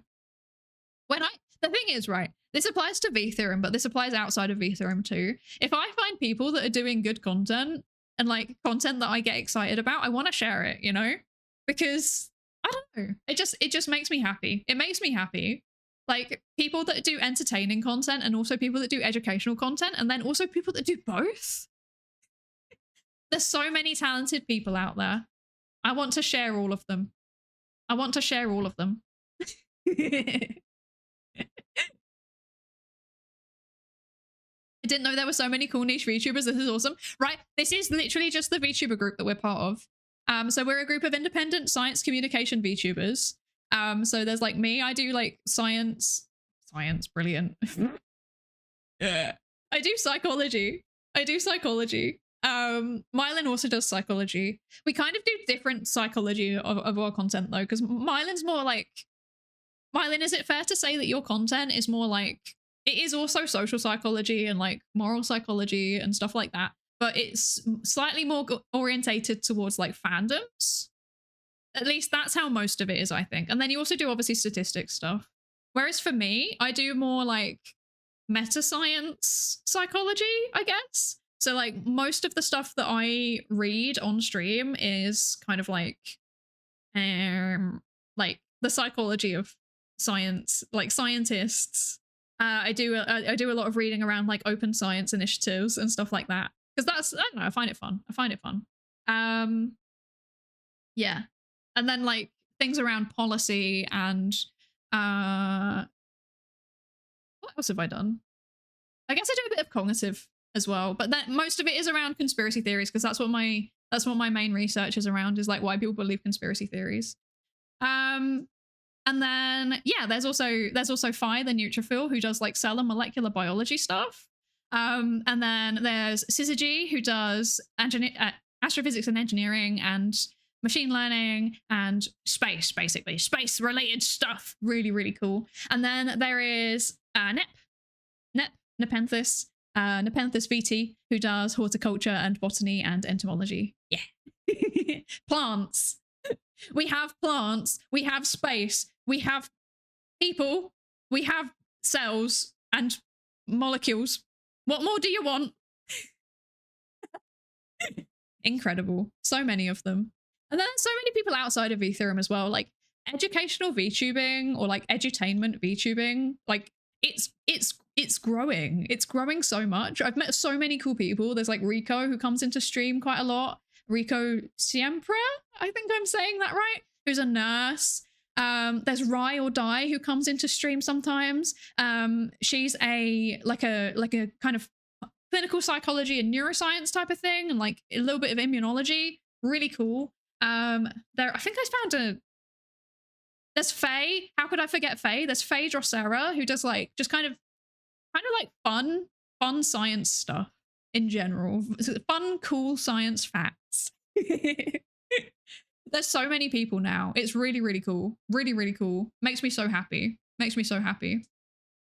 Yeah. And then I'm trying to encourage more people to do it as well. I'm going to do it. I'm going to give a shout out to Bobo. Bobo's been starting to make educational content and I really, really enjoy it. Bobo, if you're still around, please show yourself. But I can also quickly go and find I'll go and find the YouTube video. Because this is, hello Bobo. Slime. My favorite slime. Let me find your video quickly. Wow, I can't find it. It'll be in my history somewhere. This is gonna, no, you posted it on the Discord. I'll find that there. Okay. I'm gonna share this because it deserves more views, frankly. In all honesty. And you're working on one about potatoes at the minute, aren't you? And that makes me very happy because I love potatoes, even though they sometimes hurt me. How does Discord work? I'm old. Okay, I got it. There we go. That's the link to Bobo's video. I really enjoyed this video, actually. Yeah. Keep doing it. We want more educational VTubers. Amazing stuff. Potatoes sometimes hurt you. Do you have a chip on your shoulder about it? Yes, because I've had some weird interactions since living in Ireland. But also, I'm actually allergic to them. I can't touch them. They give me a allergy. So both metaphorically and literally. Working on the history of potato and its impact on human health human history and health. See, this is going to be so interesting for me. And if there's no Ireland mention, I'm going to be very, very upset. I'm excited. Who else is there? Oh, there's obviously Horatius the dwarf. Literally talked about him earlier. Horatius the dwarf, who does like mental health orientated psychology content. There is history. There's a history VTuber. I've forgotten her name. What is her name? Oh no. The history one. She's pretty big. You'll find her. There is Almantis, friend of the stream Almantis. Cleo, that's the one. Yep. There's hi, how you doing? I was literally just bigging you up. Like, I've been going on a ramble about how many cool educational VTubers there are now. You've appeared. There you go. You've appeared. If any of you don't follow Nep, what are you doing? What are you doing? Such cool content in general, right? Mixture of like arts and crafts and learning about plants. What more could you want? And then cozy games and then learning about plants and then more arts and crafts and then learning about plants. It's so nice. Nep, your streams are always like while I'm working, and it is like perfect like co-working content. It makes me so happy, and I feel like I learned so much about plants. I know nothing about plants in general, actually. So you're teaching me a lot. Thank you so much. Yeah.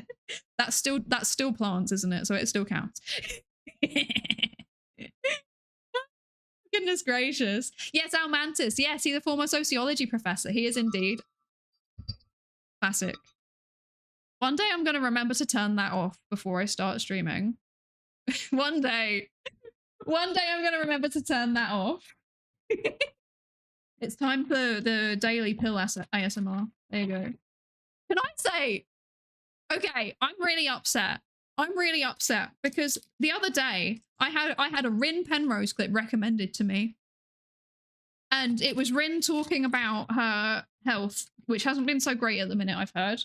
And then she was like, I've got my medicine right here. It's time for the pill ASMR. And I was like, that's my thing. I told you I'm the original. Yeah. Oh, gosh. Oh, no. Is it the glycoalkaloids in the skin? We've lowered them exponentially, but some autoimmune issues make people hypersensitive. I honestly don't know. What I do know is that it's only like raw potato that does it to me. And like, it's not even like a nice allergy. Like if it was hives, I'd just be like, yeah, whatever, I'll take some antihistamines and deal with it. But it's the type of allergy where it gives you like proper dermatitis afterwards. So if I touch a potato, my hand looks like it's been through the trenches for at least a week afterwards. It's horrible. Horrible. I learned how to make cord rope recently, and it's basically the best thing as far as I'm concerned.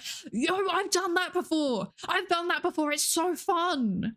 It's so fun. I love that. I love that so much. You know what? Yeah, I've made rope multiple times, and it is genuinely so satisfying to make. I mean, yeah, it is your thing, right? I'm not Rin Penrose. I can't believe Sai is streaming on 2 channels at once. Rin is live. What is this? Slander. This is slander and libel. I am not Rin Penrose. How do you react to penicillin? Completely fine. No issues with it. No issues with any antibiotics, which is so funny because it's such a common like allergy, right? But it's one of the ones I don't have. In general, my allergies have calmed down quite a lot actually, because I used to react to a lot of like you know, like washing powders, like washing liquids and detergent, stuff like that.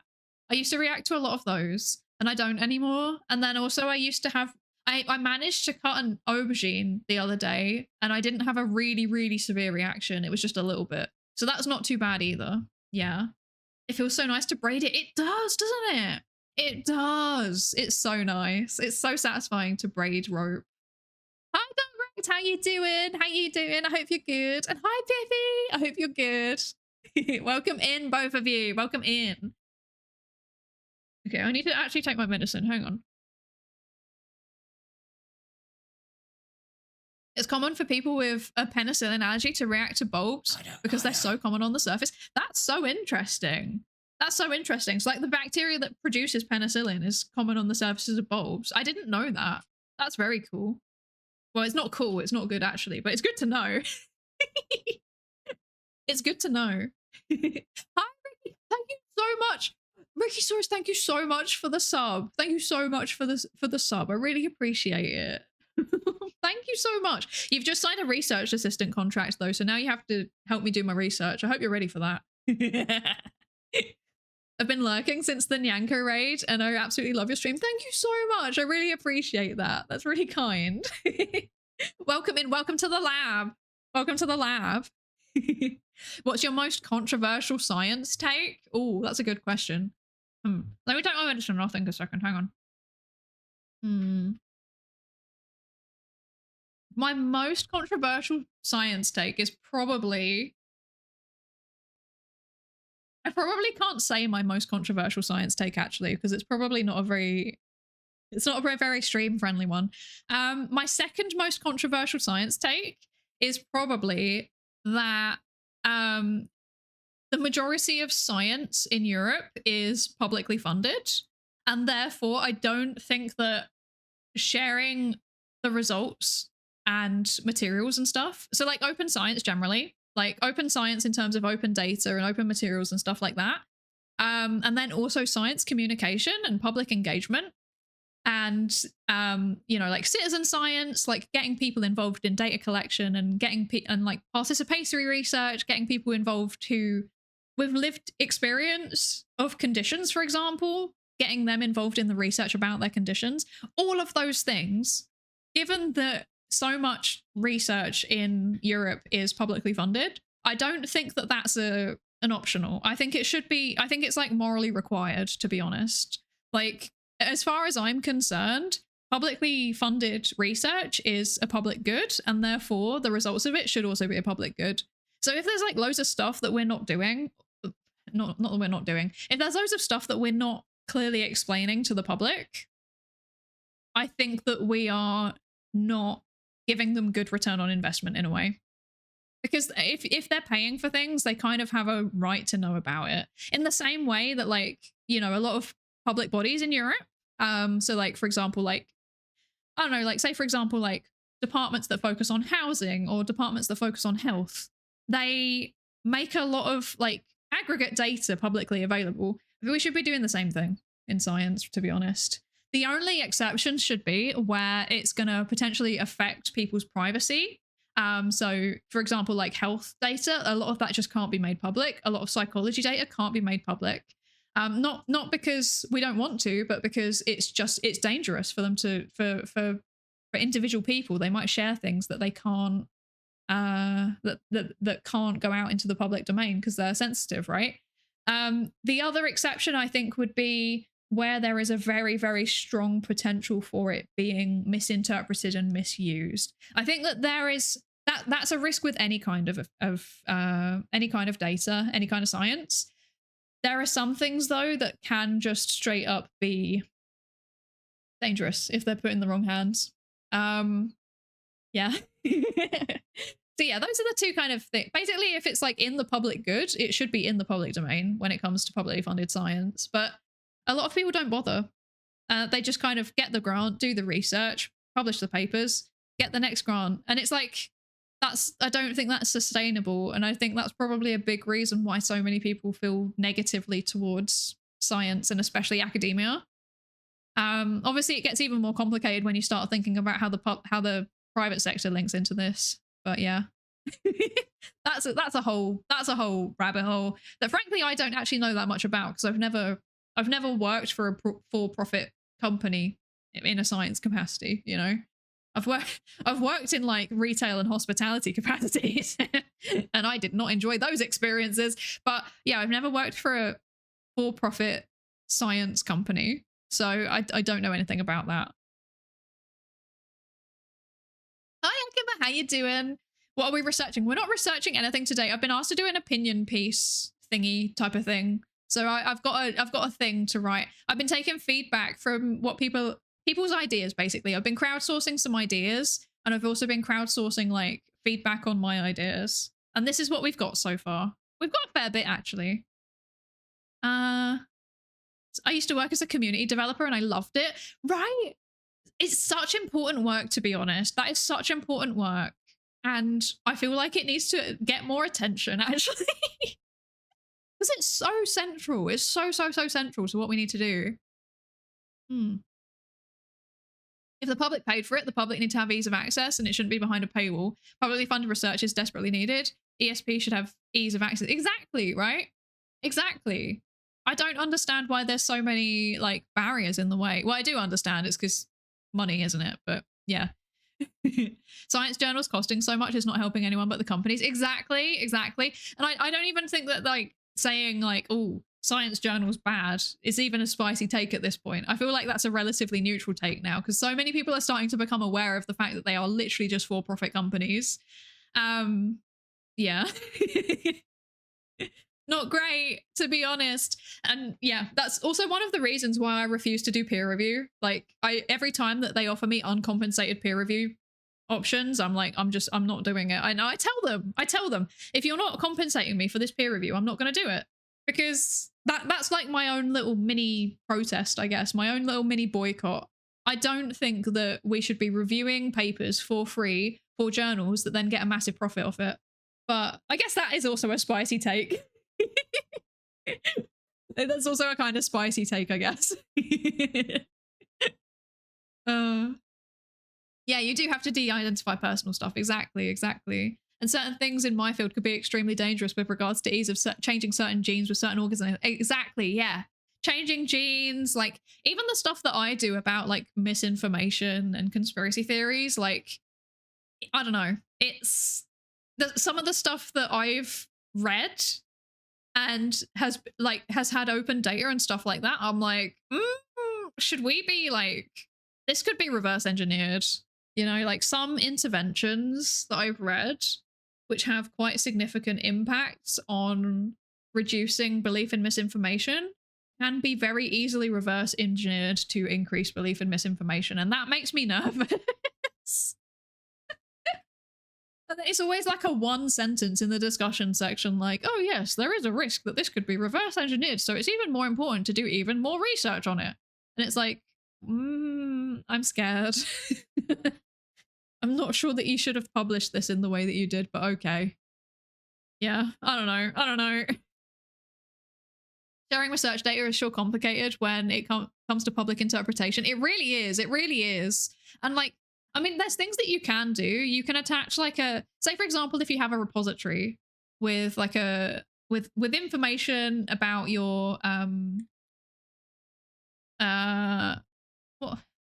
I've lost my train of thought. Say you have a repository, like a GitHub repository, for example, where you're storing your information. You're storing your information about your study, okay? You put your data on there. If you just put your data on there and then make it open, nobody's going to understand what it really means. But that also means that you've not provided any guidance about your data, which means that then if people interpret it incorrectly, they're not even wrong to do so. Like, they're not even in the wrong technically in a way, because you haven't told them how to interpret the data. So if they do it wrong, they've got plausible deniability, you know? Whereas like, I don't know, what's the word? If you provide like a README file that explains in detail like what's happened and stuff like that, like what the data is, how you use it and things like that, it's going to reduce the risk of it being misused. Sorry, I was like rambling. Hi, how are you doing? Welcome in. Thank you so much for the raid. Hello, Psydere. Hello, chat. How are you doing? What were you doing today? What were you doing on stream? Tell me.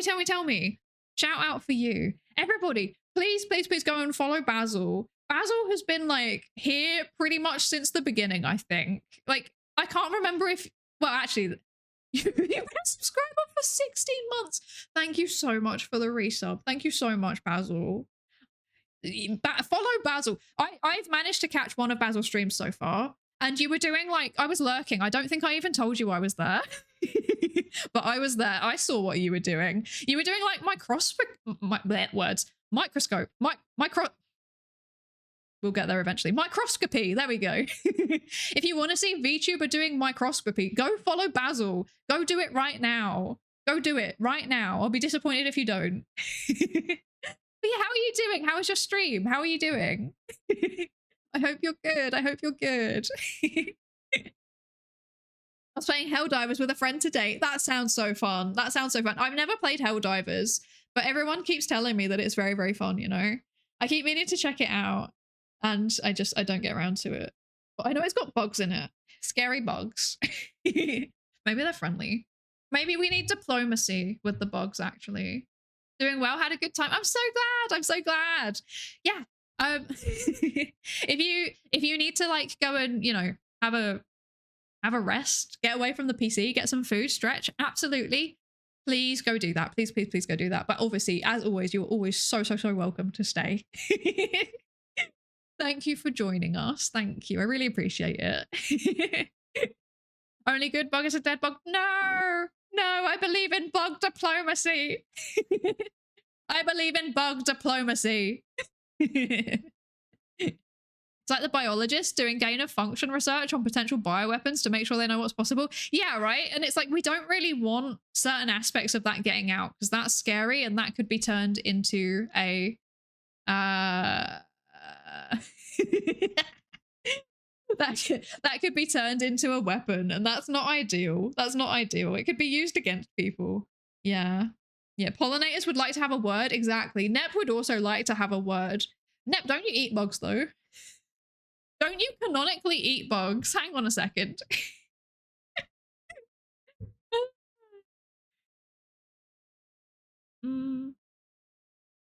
My belly started doing the rumblies. I'm hungry. Can I eat anything? I wish to eat some snacks. Ideally not bugs, actually. No, thank you. Not interested in eating bugs. Highly recommend that you try this command in my chat. I will do that now. I will do that now. Eat me. I'm threatened. README could still be misinterpreted or ignored. That's very, very true, actually. That's very true. They could still just ignore the README file.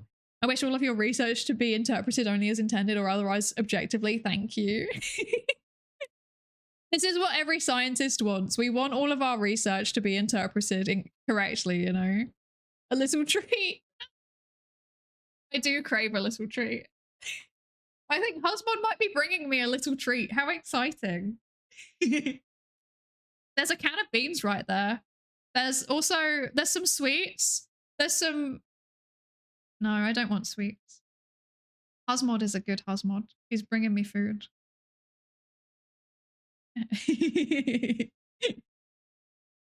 Wait. Let me communicate with Husmod in a way that allows cupboards to slam. 1 second. I'll be back in a second.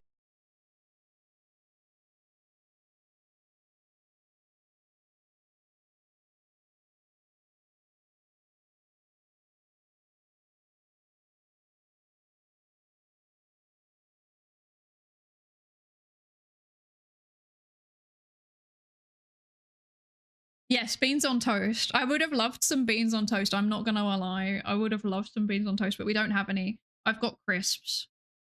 They're cheese and onion, but they've not got any cheese in them, so that's very exciting. I'm a big fan of cheese and onion crisps. Yummy, yummy. Enjoy your lurk, Basil. Enjoy your lurk. Thank you for the raid. Thank you, thank you. And also thank you for the lurk. Ayo Edelweiss, thank you for the lurk. I hope you also have a good lurk. I hope if you're doing stuff, I hope you get it done productively. You can do it. I believe in you. All of Apple's products are defective. Oh, wait. Counterpoint, Maxim 50. If it only works as the manufacturer intended, it's broken. Look, we're a big fan of right to repair in this house. We're a big right to repair enjoyer here. What's the word count? Sorry, Astral. Yes, you did ask for that, didn't you? My bad.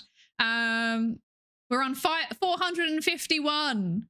Yeah. That's a lot of words. That's many words, in fact. Multiple words, you could argue. Yes. I'm now going to be periodically muting myself so that I can eat my crisps without the crisp munching ASMR. Nobody wants that. That's not good. But you will see me eating it now with the better face tracking, which is absolutely hilarious. Okay. Let's see. Okay. Where do we get to? Where do we get to? I want to hear it. Chip ASMR. Oh, fine. I'll let you have one. Here is the packet. I don't know how much this is even being picked up, actually. Crisp noises are acceptable. Okay, I'll do one. I will do one, but it's like, I don't like it. I don't like it. I've got like kind of mild misophonia and I have to go back and edit the VOD eventually. So I will do one, okay? Actually, that's, no, not that one. That's a bad crisp. That's also a bad crisp. Hello? There we go. Okay, this is a good crisp. I don't know if it even got picked up. Actually, I think my microphone's too good. The new sound settings are too good. It didn't even get picked up, really. That's very good. That's very good.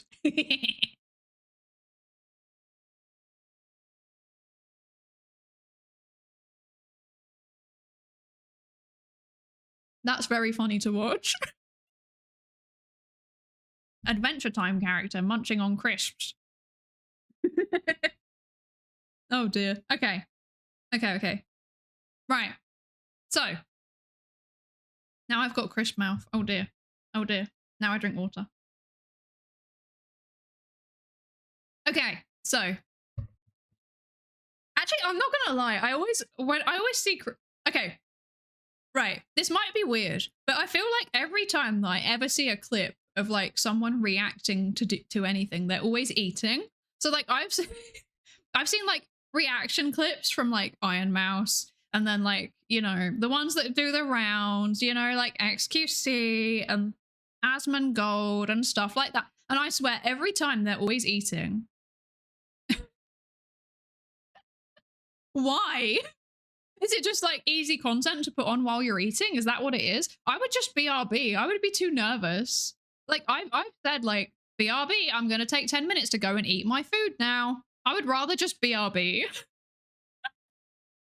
Eating on stream, that makes me nervous. Yes, okay, that makes sense. That makes sense. React streamer 1000 CCB. That's the next step. That's what we're going to do next. I'm going to start doing psychology reaction content.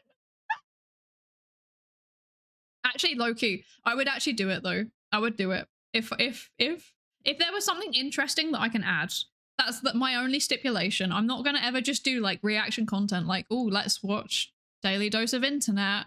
Like I'm going to be, one day I might do reaction content, but like actually watching stuff that's like actually things that I have actually something to say about, you know, actually. Yes. Okay. So weirdly, I ate literally 2 crisps and that's kind of been enough. I might have one more. I might treat myself to one more crisp. Actually, exactly.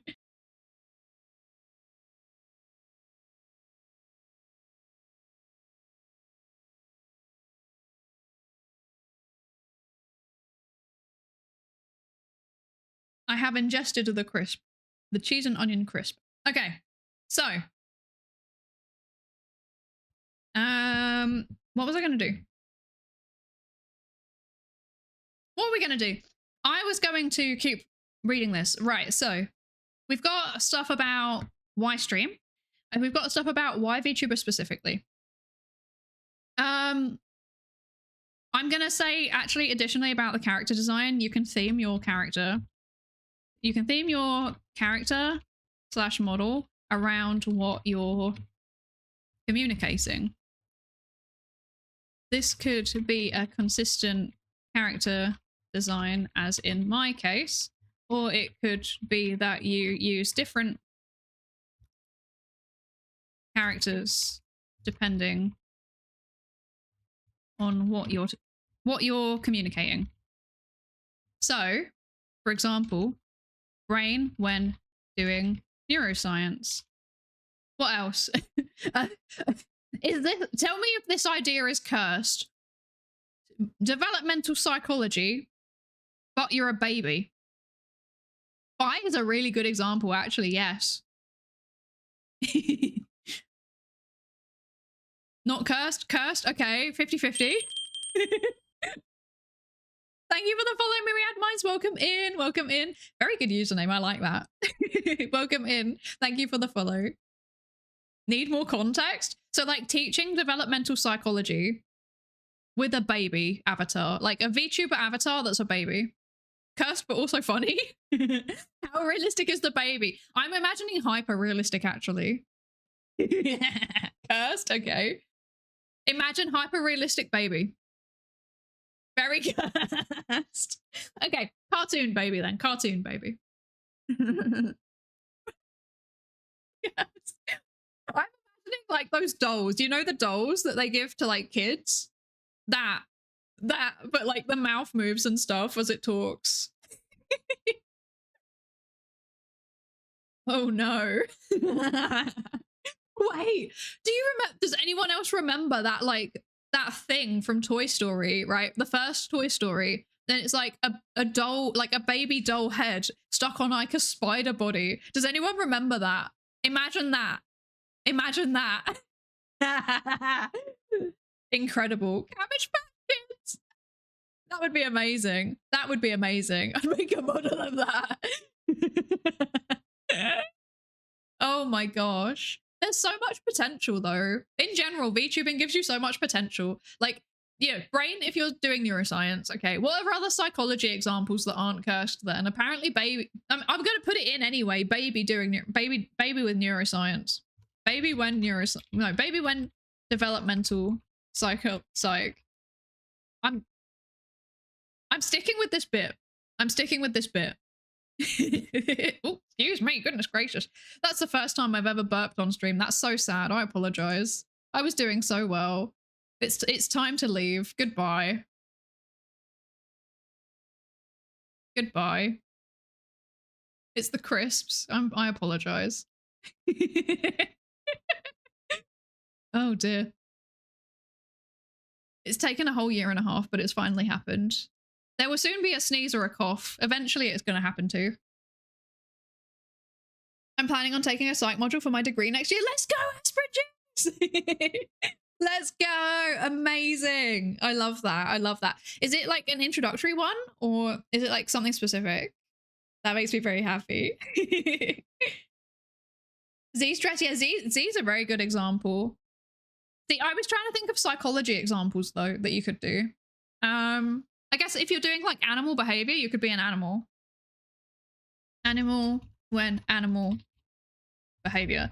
Because I want to say like at the end, like this isn't limited to psychology. This is just, I'm just talking about it in terms of psychology. It goes beyond psychology. Examples. I, Z, Nep. That was easy. Yeah. Iron Mouse shows how it can mask disability in general. That's very, very true. Yeah. I think with the accessibility stuff, I think I'd prefer to keep it more. Yeah, Asahi Lena. Good example. Good example. Asahi Lena. Let's see. We've got biology. We've got horticulture. We've got physics, computer science. What's missing? What's missing? Chemistry? Are there any chemistry VTubers? I don't know if there are. Are there any? Actually, I'll put our Mantis in. Why not? I'll double check with him if it's okay, but I will put him in anyway. I guess kind of. I don't know if I would count Vedal as being educational though. Yeah, Pasika, that's a really good example. Actually, Pasika is a good example of that I can put up here.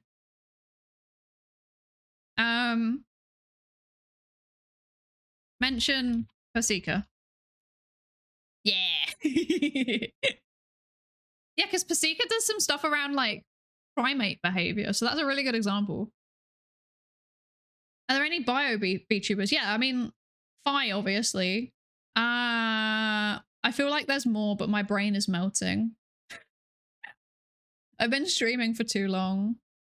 I've been streaming for too long. Nico, yeah! Nico Plasma Nico! Of course, of course. Yes. Let's see. Who can I... Let me find Nico's... I think Nico's might be on like a little bit of a potentially a little bit of a streaming break if I remember correctly, but it's like short term. She's coming back. Yeah, she's last streamed last month, but she's coming back. Let's see. Shout out. There you go. Nico Plasma Nico. Yeah, she's a bacteria. She's a bacteria themed VTuber, and she is also like a bacterial scientist or something in real life. She does something to do with bacteria. Very, very cool. Very, very cool. And she's like really good at art as well. Her art is so cute. Yeah.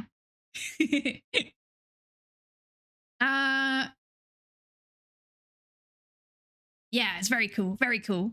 Yeah.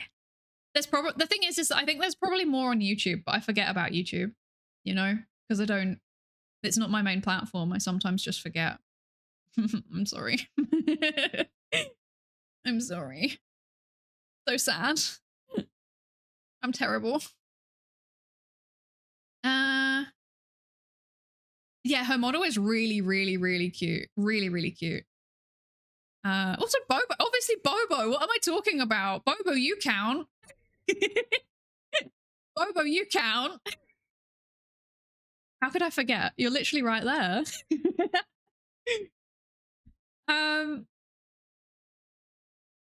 What was I gonna say? Goes beyond psychology. There's a lot of potential. I'm gonna say, I don't have any statistics, but I'm gonna say it's growing.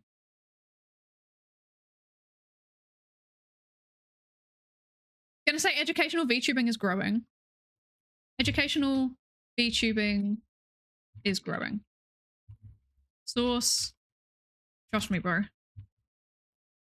I hope it keeps going. I hope so too. I'm really, really enjoying how many such cool people are coming into the scene, and also how many established VTubers are starting to like be a bit more open to doing educational content, you know? EG! How did I forget EG? EG. Wait, EG's thing is actually squeegee, right? There you go. Yeah. EG! The best source. I made it up. Exactly. Source our watch stats. That's true, actually. That's actually true, because I can say, be like, points again at the graph. I can be like, check out my graph. My graph is so good. It's a graph. Do you like it? I'll even do a nice graph in R or something. Psychologist ex neuroscientist Yuri Wen. I would watch that. That sounds fun. 10 out of 10. Excellent content idea. Okay. Let's see.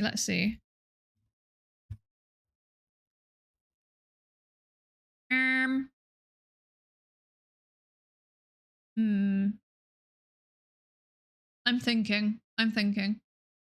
How difficult would it be to get the data from science and tech on Twitch and see how many have the VTuber tag as well? I would not know how to do that, but probably someone in the server would know how to do that.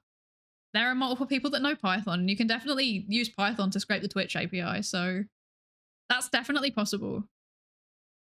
I don't know if it would just be in science and tech though, actually, because I've seen quite a lot of educational VTubing stuff happening in like Just Chatting.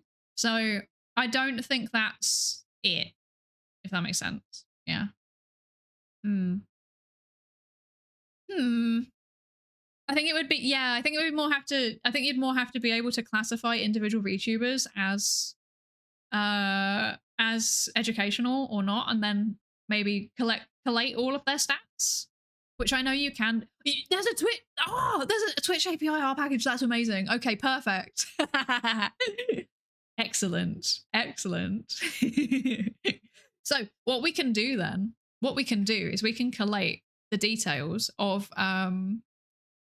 we can collect the data on VTubers that we know of who are educational and chart their collective growth over time. Maybe over the last year, that would probably be quite good. Yeah. Yeah. I'm ready to make a spreadsheet. No Excel. Only CSV. Only CSV. Mm. Oh gosh.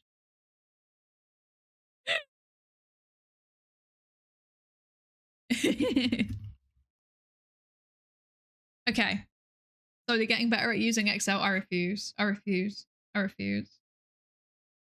Do you know, it took everything in my power not to reference a certain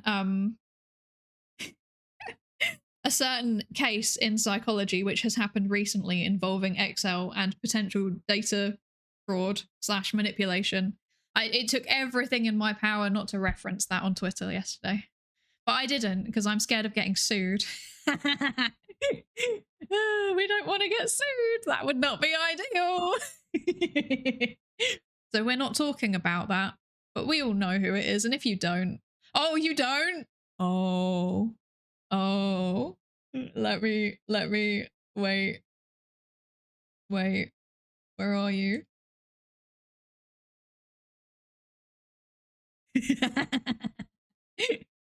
Kind of recent. Yeah, it depends on the definition of recent. I consider it kind of recent because it's still in the news. It's still in the news. It's still in the news. Yeah. Or it's kind of in the news. It crops back up into the news as various new things about it keep coming out. Yeah. No. Just Google like psychologist Excel data manipulation. You'll find it. You'll find it. You use your research skills. I'm not saying anything. It's alleged, okay? It's alleged. It's alleged. I need to emphasize that this is an alleged situation. That we won't look into what's happened, and then you'll see why I'm hesitating to talk about it. Look, I'm a lecturer. I'm out of the loop. You need to keep me up to date with the gossip. That's so true. I am so on top of the gossip. It's kind of disturbing. Actually, no, I'm not anymore saying that. I'm not anymore because I don't actually go on like Science, Blue Sky, or Twitter anymore.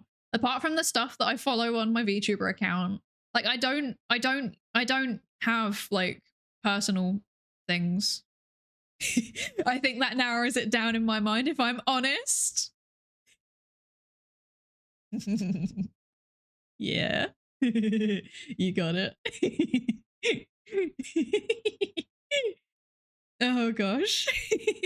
Hi, Inferno the Great. What is this model? Do you like it? It's good, isn't it? It's good. Oh dear. You know what, actually, I must say also, one of the other things that I really like about this model, and about, I guess, VTube Studio in general, is the fact that I can do so much just like silly bits with it, right? Because the other one, it was kind of stuck there. Like VC Face, I was using before, it's really hard to like move around. Whereas now I can be like, hey guys, how are you doing? Anyway, should we go discover some science?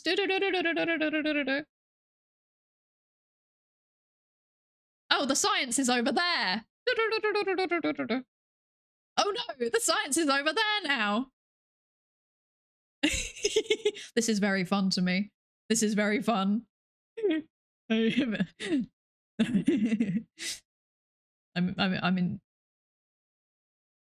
enjoying this a bit too much.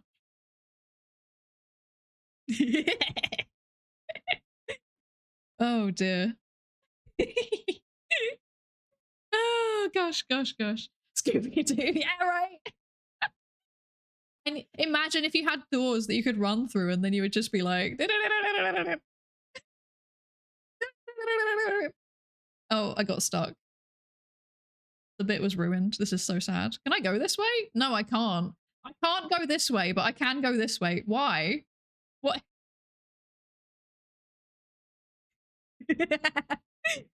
I do this in my free time, by the way. I just boot this up and just mess around with it like this. It's fun. She's zooming, exactly. I've got the zoomies. Wait.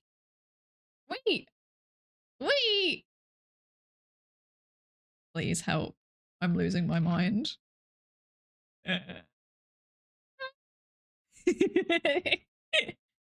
Oh gosh. Okay. Oh, why am I getting... Okay. I'm silly. I can't do things. I can't do things. Okay. Where were we anyway? What we were doing something actually serious, weren't we, at some point? Oh gosh. You need to play the Mr. Krabs walking noise. That would be very funny, actually. That would be very funny.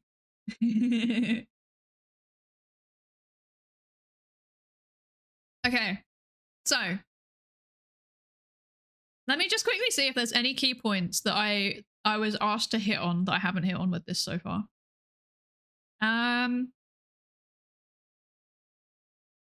I guess I should probably, yeah, no, I need to put something about my, as cringe as it is, I need to say about my stats, because that's what people care about in terms of selling, don't they? They want to see that you get the numbers. Okay, I'll put it in. Oh gosh.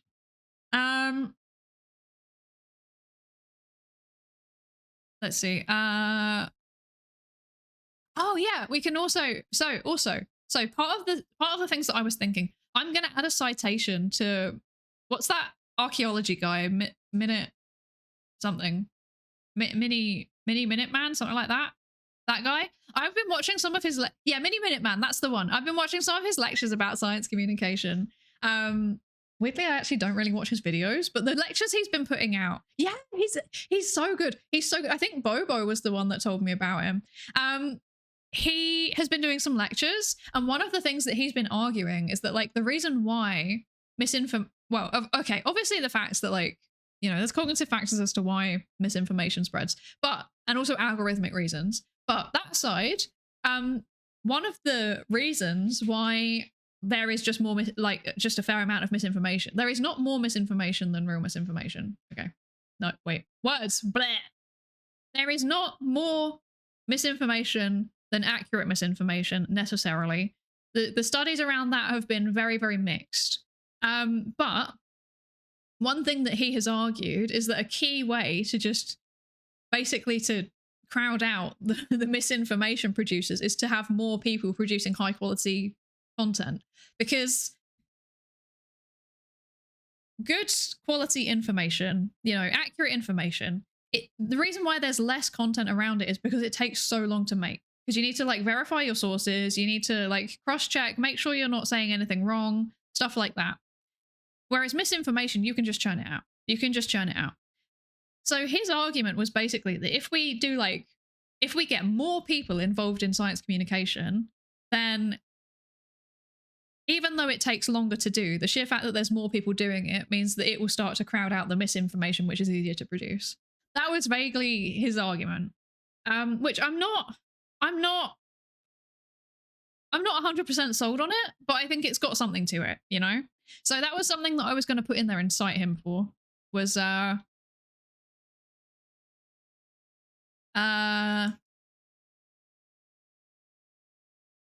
if more people are doing it, like, that's kind of what I want to be one of the closing things, is that if more people are doing it, but especially qualified people, like, who is reading this article, then that means that, you know, there's more quality information out there and it's more likely people will find it. That's the TLDR. More psychom, more people doing psychom equals more psychom content equals better info misinfo ratio. Yeah. Site mini minute man. Yeah. There we go. Yeah. Yeah. It takes an order of magnitude more to effort to debunk nonsense than to produce it. Exactly. Exactly. Exactly. That's why the argument is, like, almost crowdsourcing science communication, or, like, mass, like, if they've got the mass production in terms of, like, one person can churn out a lot of it, then we need to get more people doing it, so that even though it takes longer, there's more people doing it, so it balances out. Yeah, that kind of general gist. Quality information takes in content takes longer because it needs sources to be verified, etc. Misinfo can be churned out en masse since there's no checking. We need more people doing good quality content to improve the ratio. There we go. That's what I'm trying to say with that. Yeah, they were already concerned about it when ChatGPT 2 came out. Yeah. Yeah, that's very, very true. That's very, very true. Although actually, like, people seem to be in general okay at detecting AI-based, AI-generated misinformation, surprisingly so. Because it's normally like not got the same, I don't know how to describe this, but it's not got this, it's not as good at being like as emotionally evocative, because that's a big part of like, especially disinformation, but also like, yeah, the misinformation that tends to spread is that it's very, very emotionally evocative a lot of the time. It might make you angry, or it might make you upset, or it might make you scared. And all of those things increase engagement in certain social media algorithms. Some platforms are better for it than others, like, or worse for it, I guess. Some platforms like rely more on like anger and scared, brilliant, anger and fear and disgust and things like that. Whereas other platforms are slightly less so, but all of them have a tendency to it because we have a bit of a bias to process information like that generally. Yeah. Word count check. Yes. Probably not much more. 574. Humans are better at, yeah, maybe it's like a style or coherence thing. It might be that. It might be that. Yeah. Yeah. Appropriate modeling of the process of research can keep this desire up to. Yeah, exactly. I mean, that's kind of my thinking around the journal clubs, right? I read it on stream so that people can see, like, how do you check things? Yeah. That's my thinking. I mean, we've had this discussion quite extensively, haven't we, right? Oh dear. Attachment leads to fear, fear leads to anger, anger leads to the dark side. So true. So true. Okay. 2.57 words per minute. I'll take it. I'll take it. That's pretty good. It could be worse. Especially since this was like a community effort, right? This was very much a community effort. We've had a lot of involvement. We've had a lot of conversations, which is what I wanted this to be. I feel like I've got like 500 odd words. That's a good amount of things that I can take away and write up. And then maybe what I'll do is I'll bring back like the written version, and then we can read through it together and see like what you like disagree with, what you agree with, what you think could be worded more clearly, stuff like that. I think that would be a nice way to do it. Because yeah, it's nice like doing these things together. your current stream track record as you typing faster than you read. Honestly, that doesn't surprise me. That genuinely doesn't surprise me. Generally, I'm quite fast at writing, and with reading, I'm very, very variable. And it's also like harder for me to focus on other people's stuff than it is to focus on my own stuff. Like if I've got an idea implanted in my head, it's gonna come out eventually. It just takes however long it takes. Science is collaborative. Exactly, right? I love it. It's like, this is exactly what I want. I want to like, my eventual life goal is to be able to like do basically like crowdsourced science on stream. I think that would be so fun. I need to work out the logistics of how to actually do it. I'm really not sure how to do it, but I think it would be super, super fun to do. Yeah. What is this? Yeah, I think it would be really, really fun to do. I suspect you're going to use the Mark Walpert quote, science isn't finished until it's communicated. I actually wasn't going to. I'm not gonna lie, I was not planning on that because, yeah, quotes are fine. Quotes are fine, but, you know, sometimes it's fun to not use quotes. Sometimes it's more fun to have chat, look at stuff, and give you feedback instead. Let's see. Okay. Okay, okay. I think...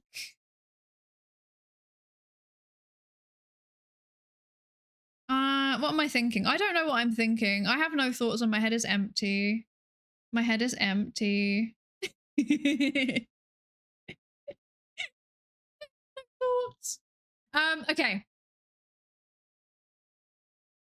All information can spread easier and faster if it's a short and shocking message, and misinformation is usually easy to make into a headline, while real information usually requires context. Yeah, exactly. Exactly. It plays into our like negativity bias, right? Is this considered a why if the thing was finished?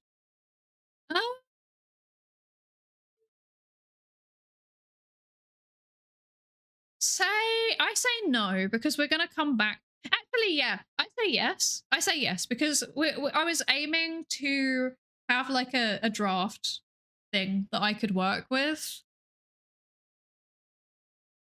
I don't know if that makes sense. I don't know if that makes sense. Yeah, I think it. I think the version that I'm gonna come back with is gonna be totally different.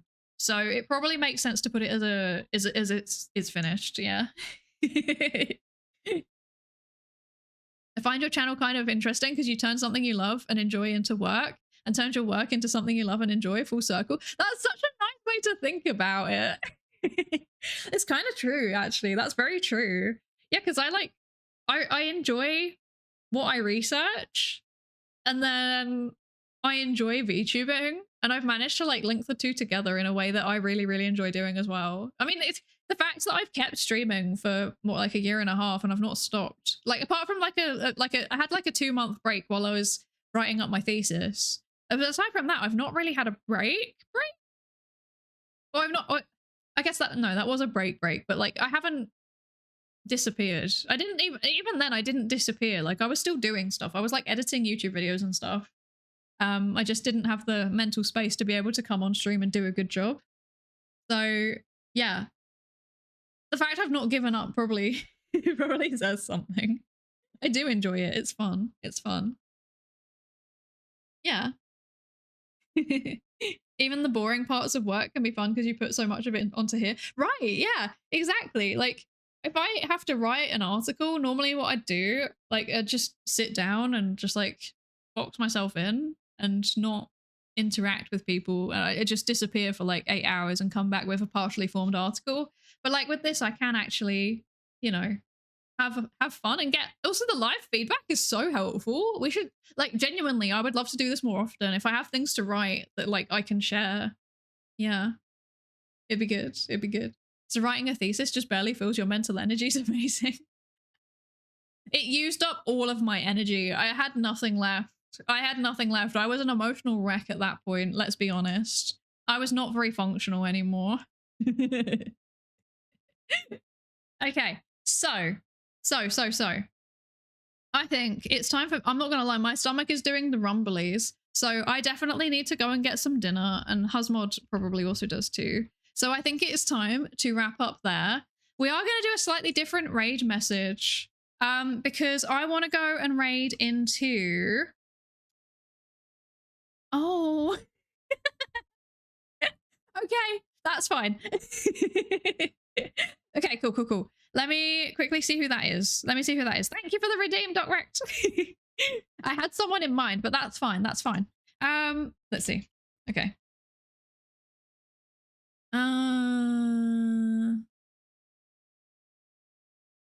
Oh!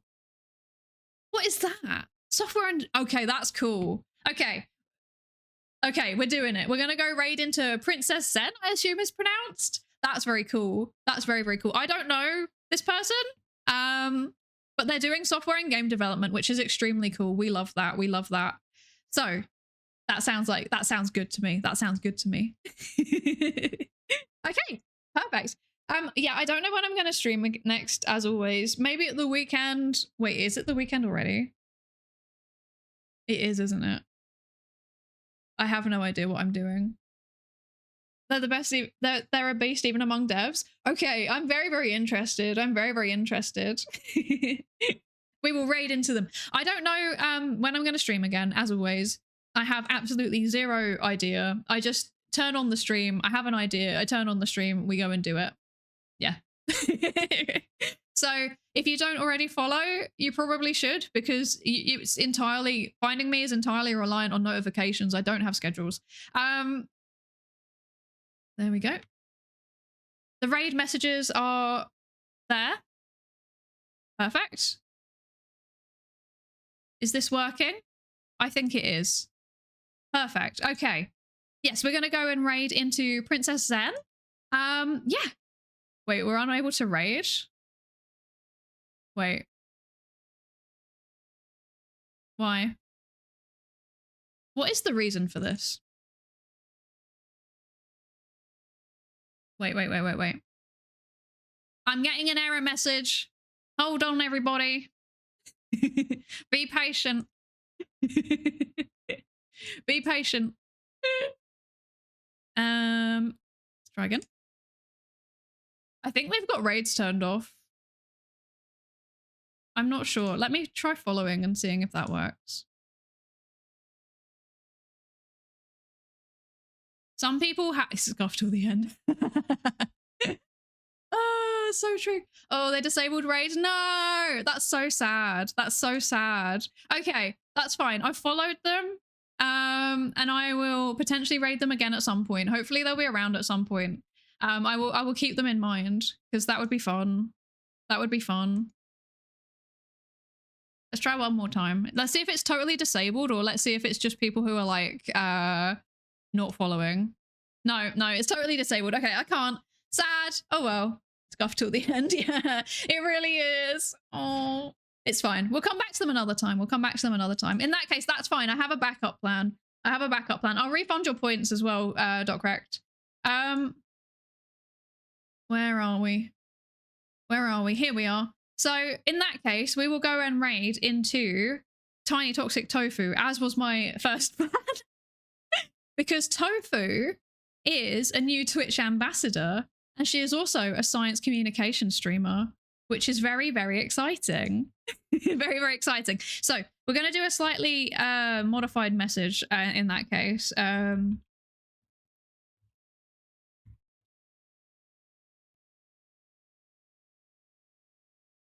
Is this one? There we go. So that. And then let me do the same thing again. Oh, wow, scuff. I can do it, I swear. I know what I'm doing. I'm so bad at this. I'm so bad at this. Oh. Okay. Hello? It doesn't like my emote. What is going on? There really is scuff until the end. I'm so sorry. I'm so sorry. There we go. Got there eventually.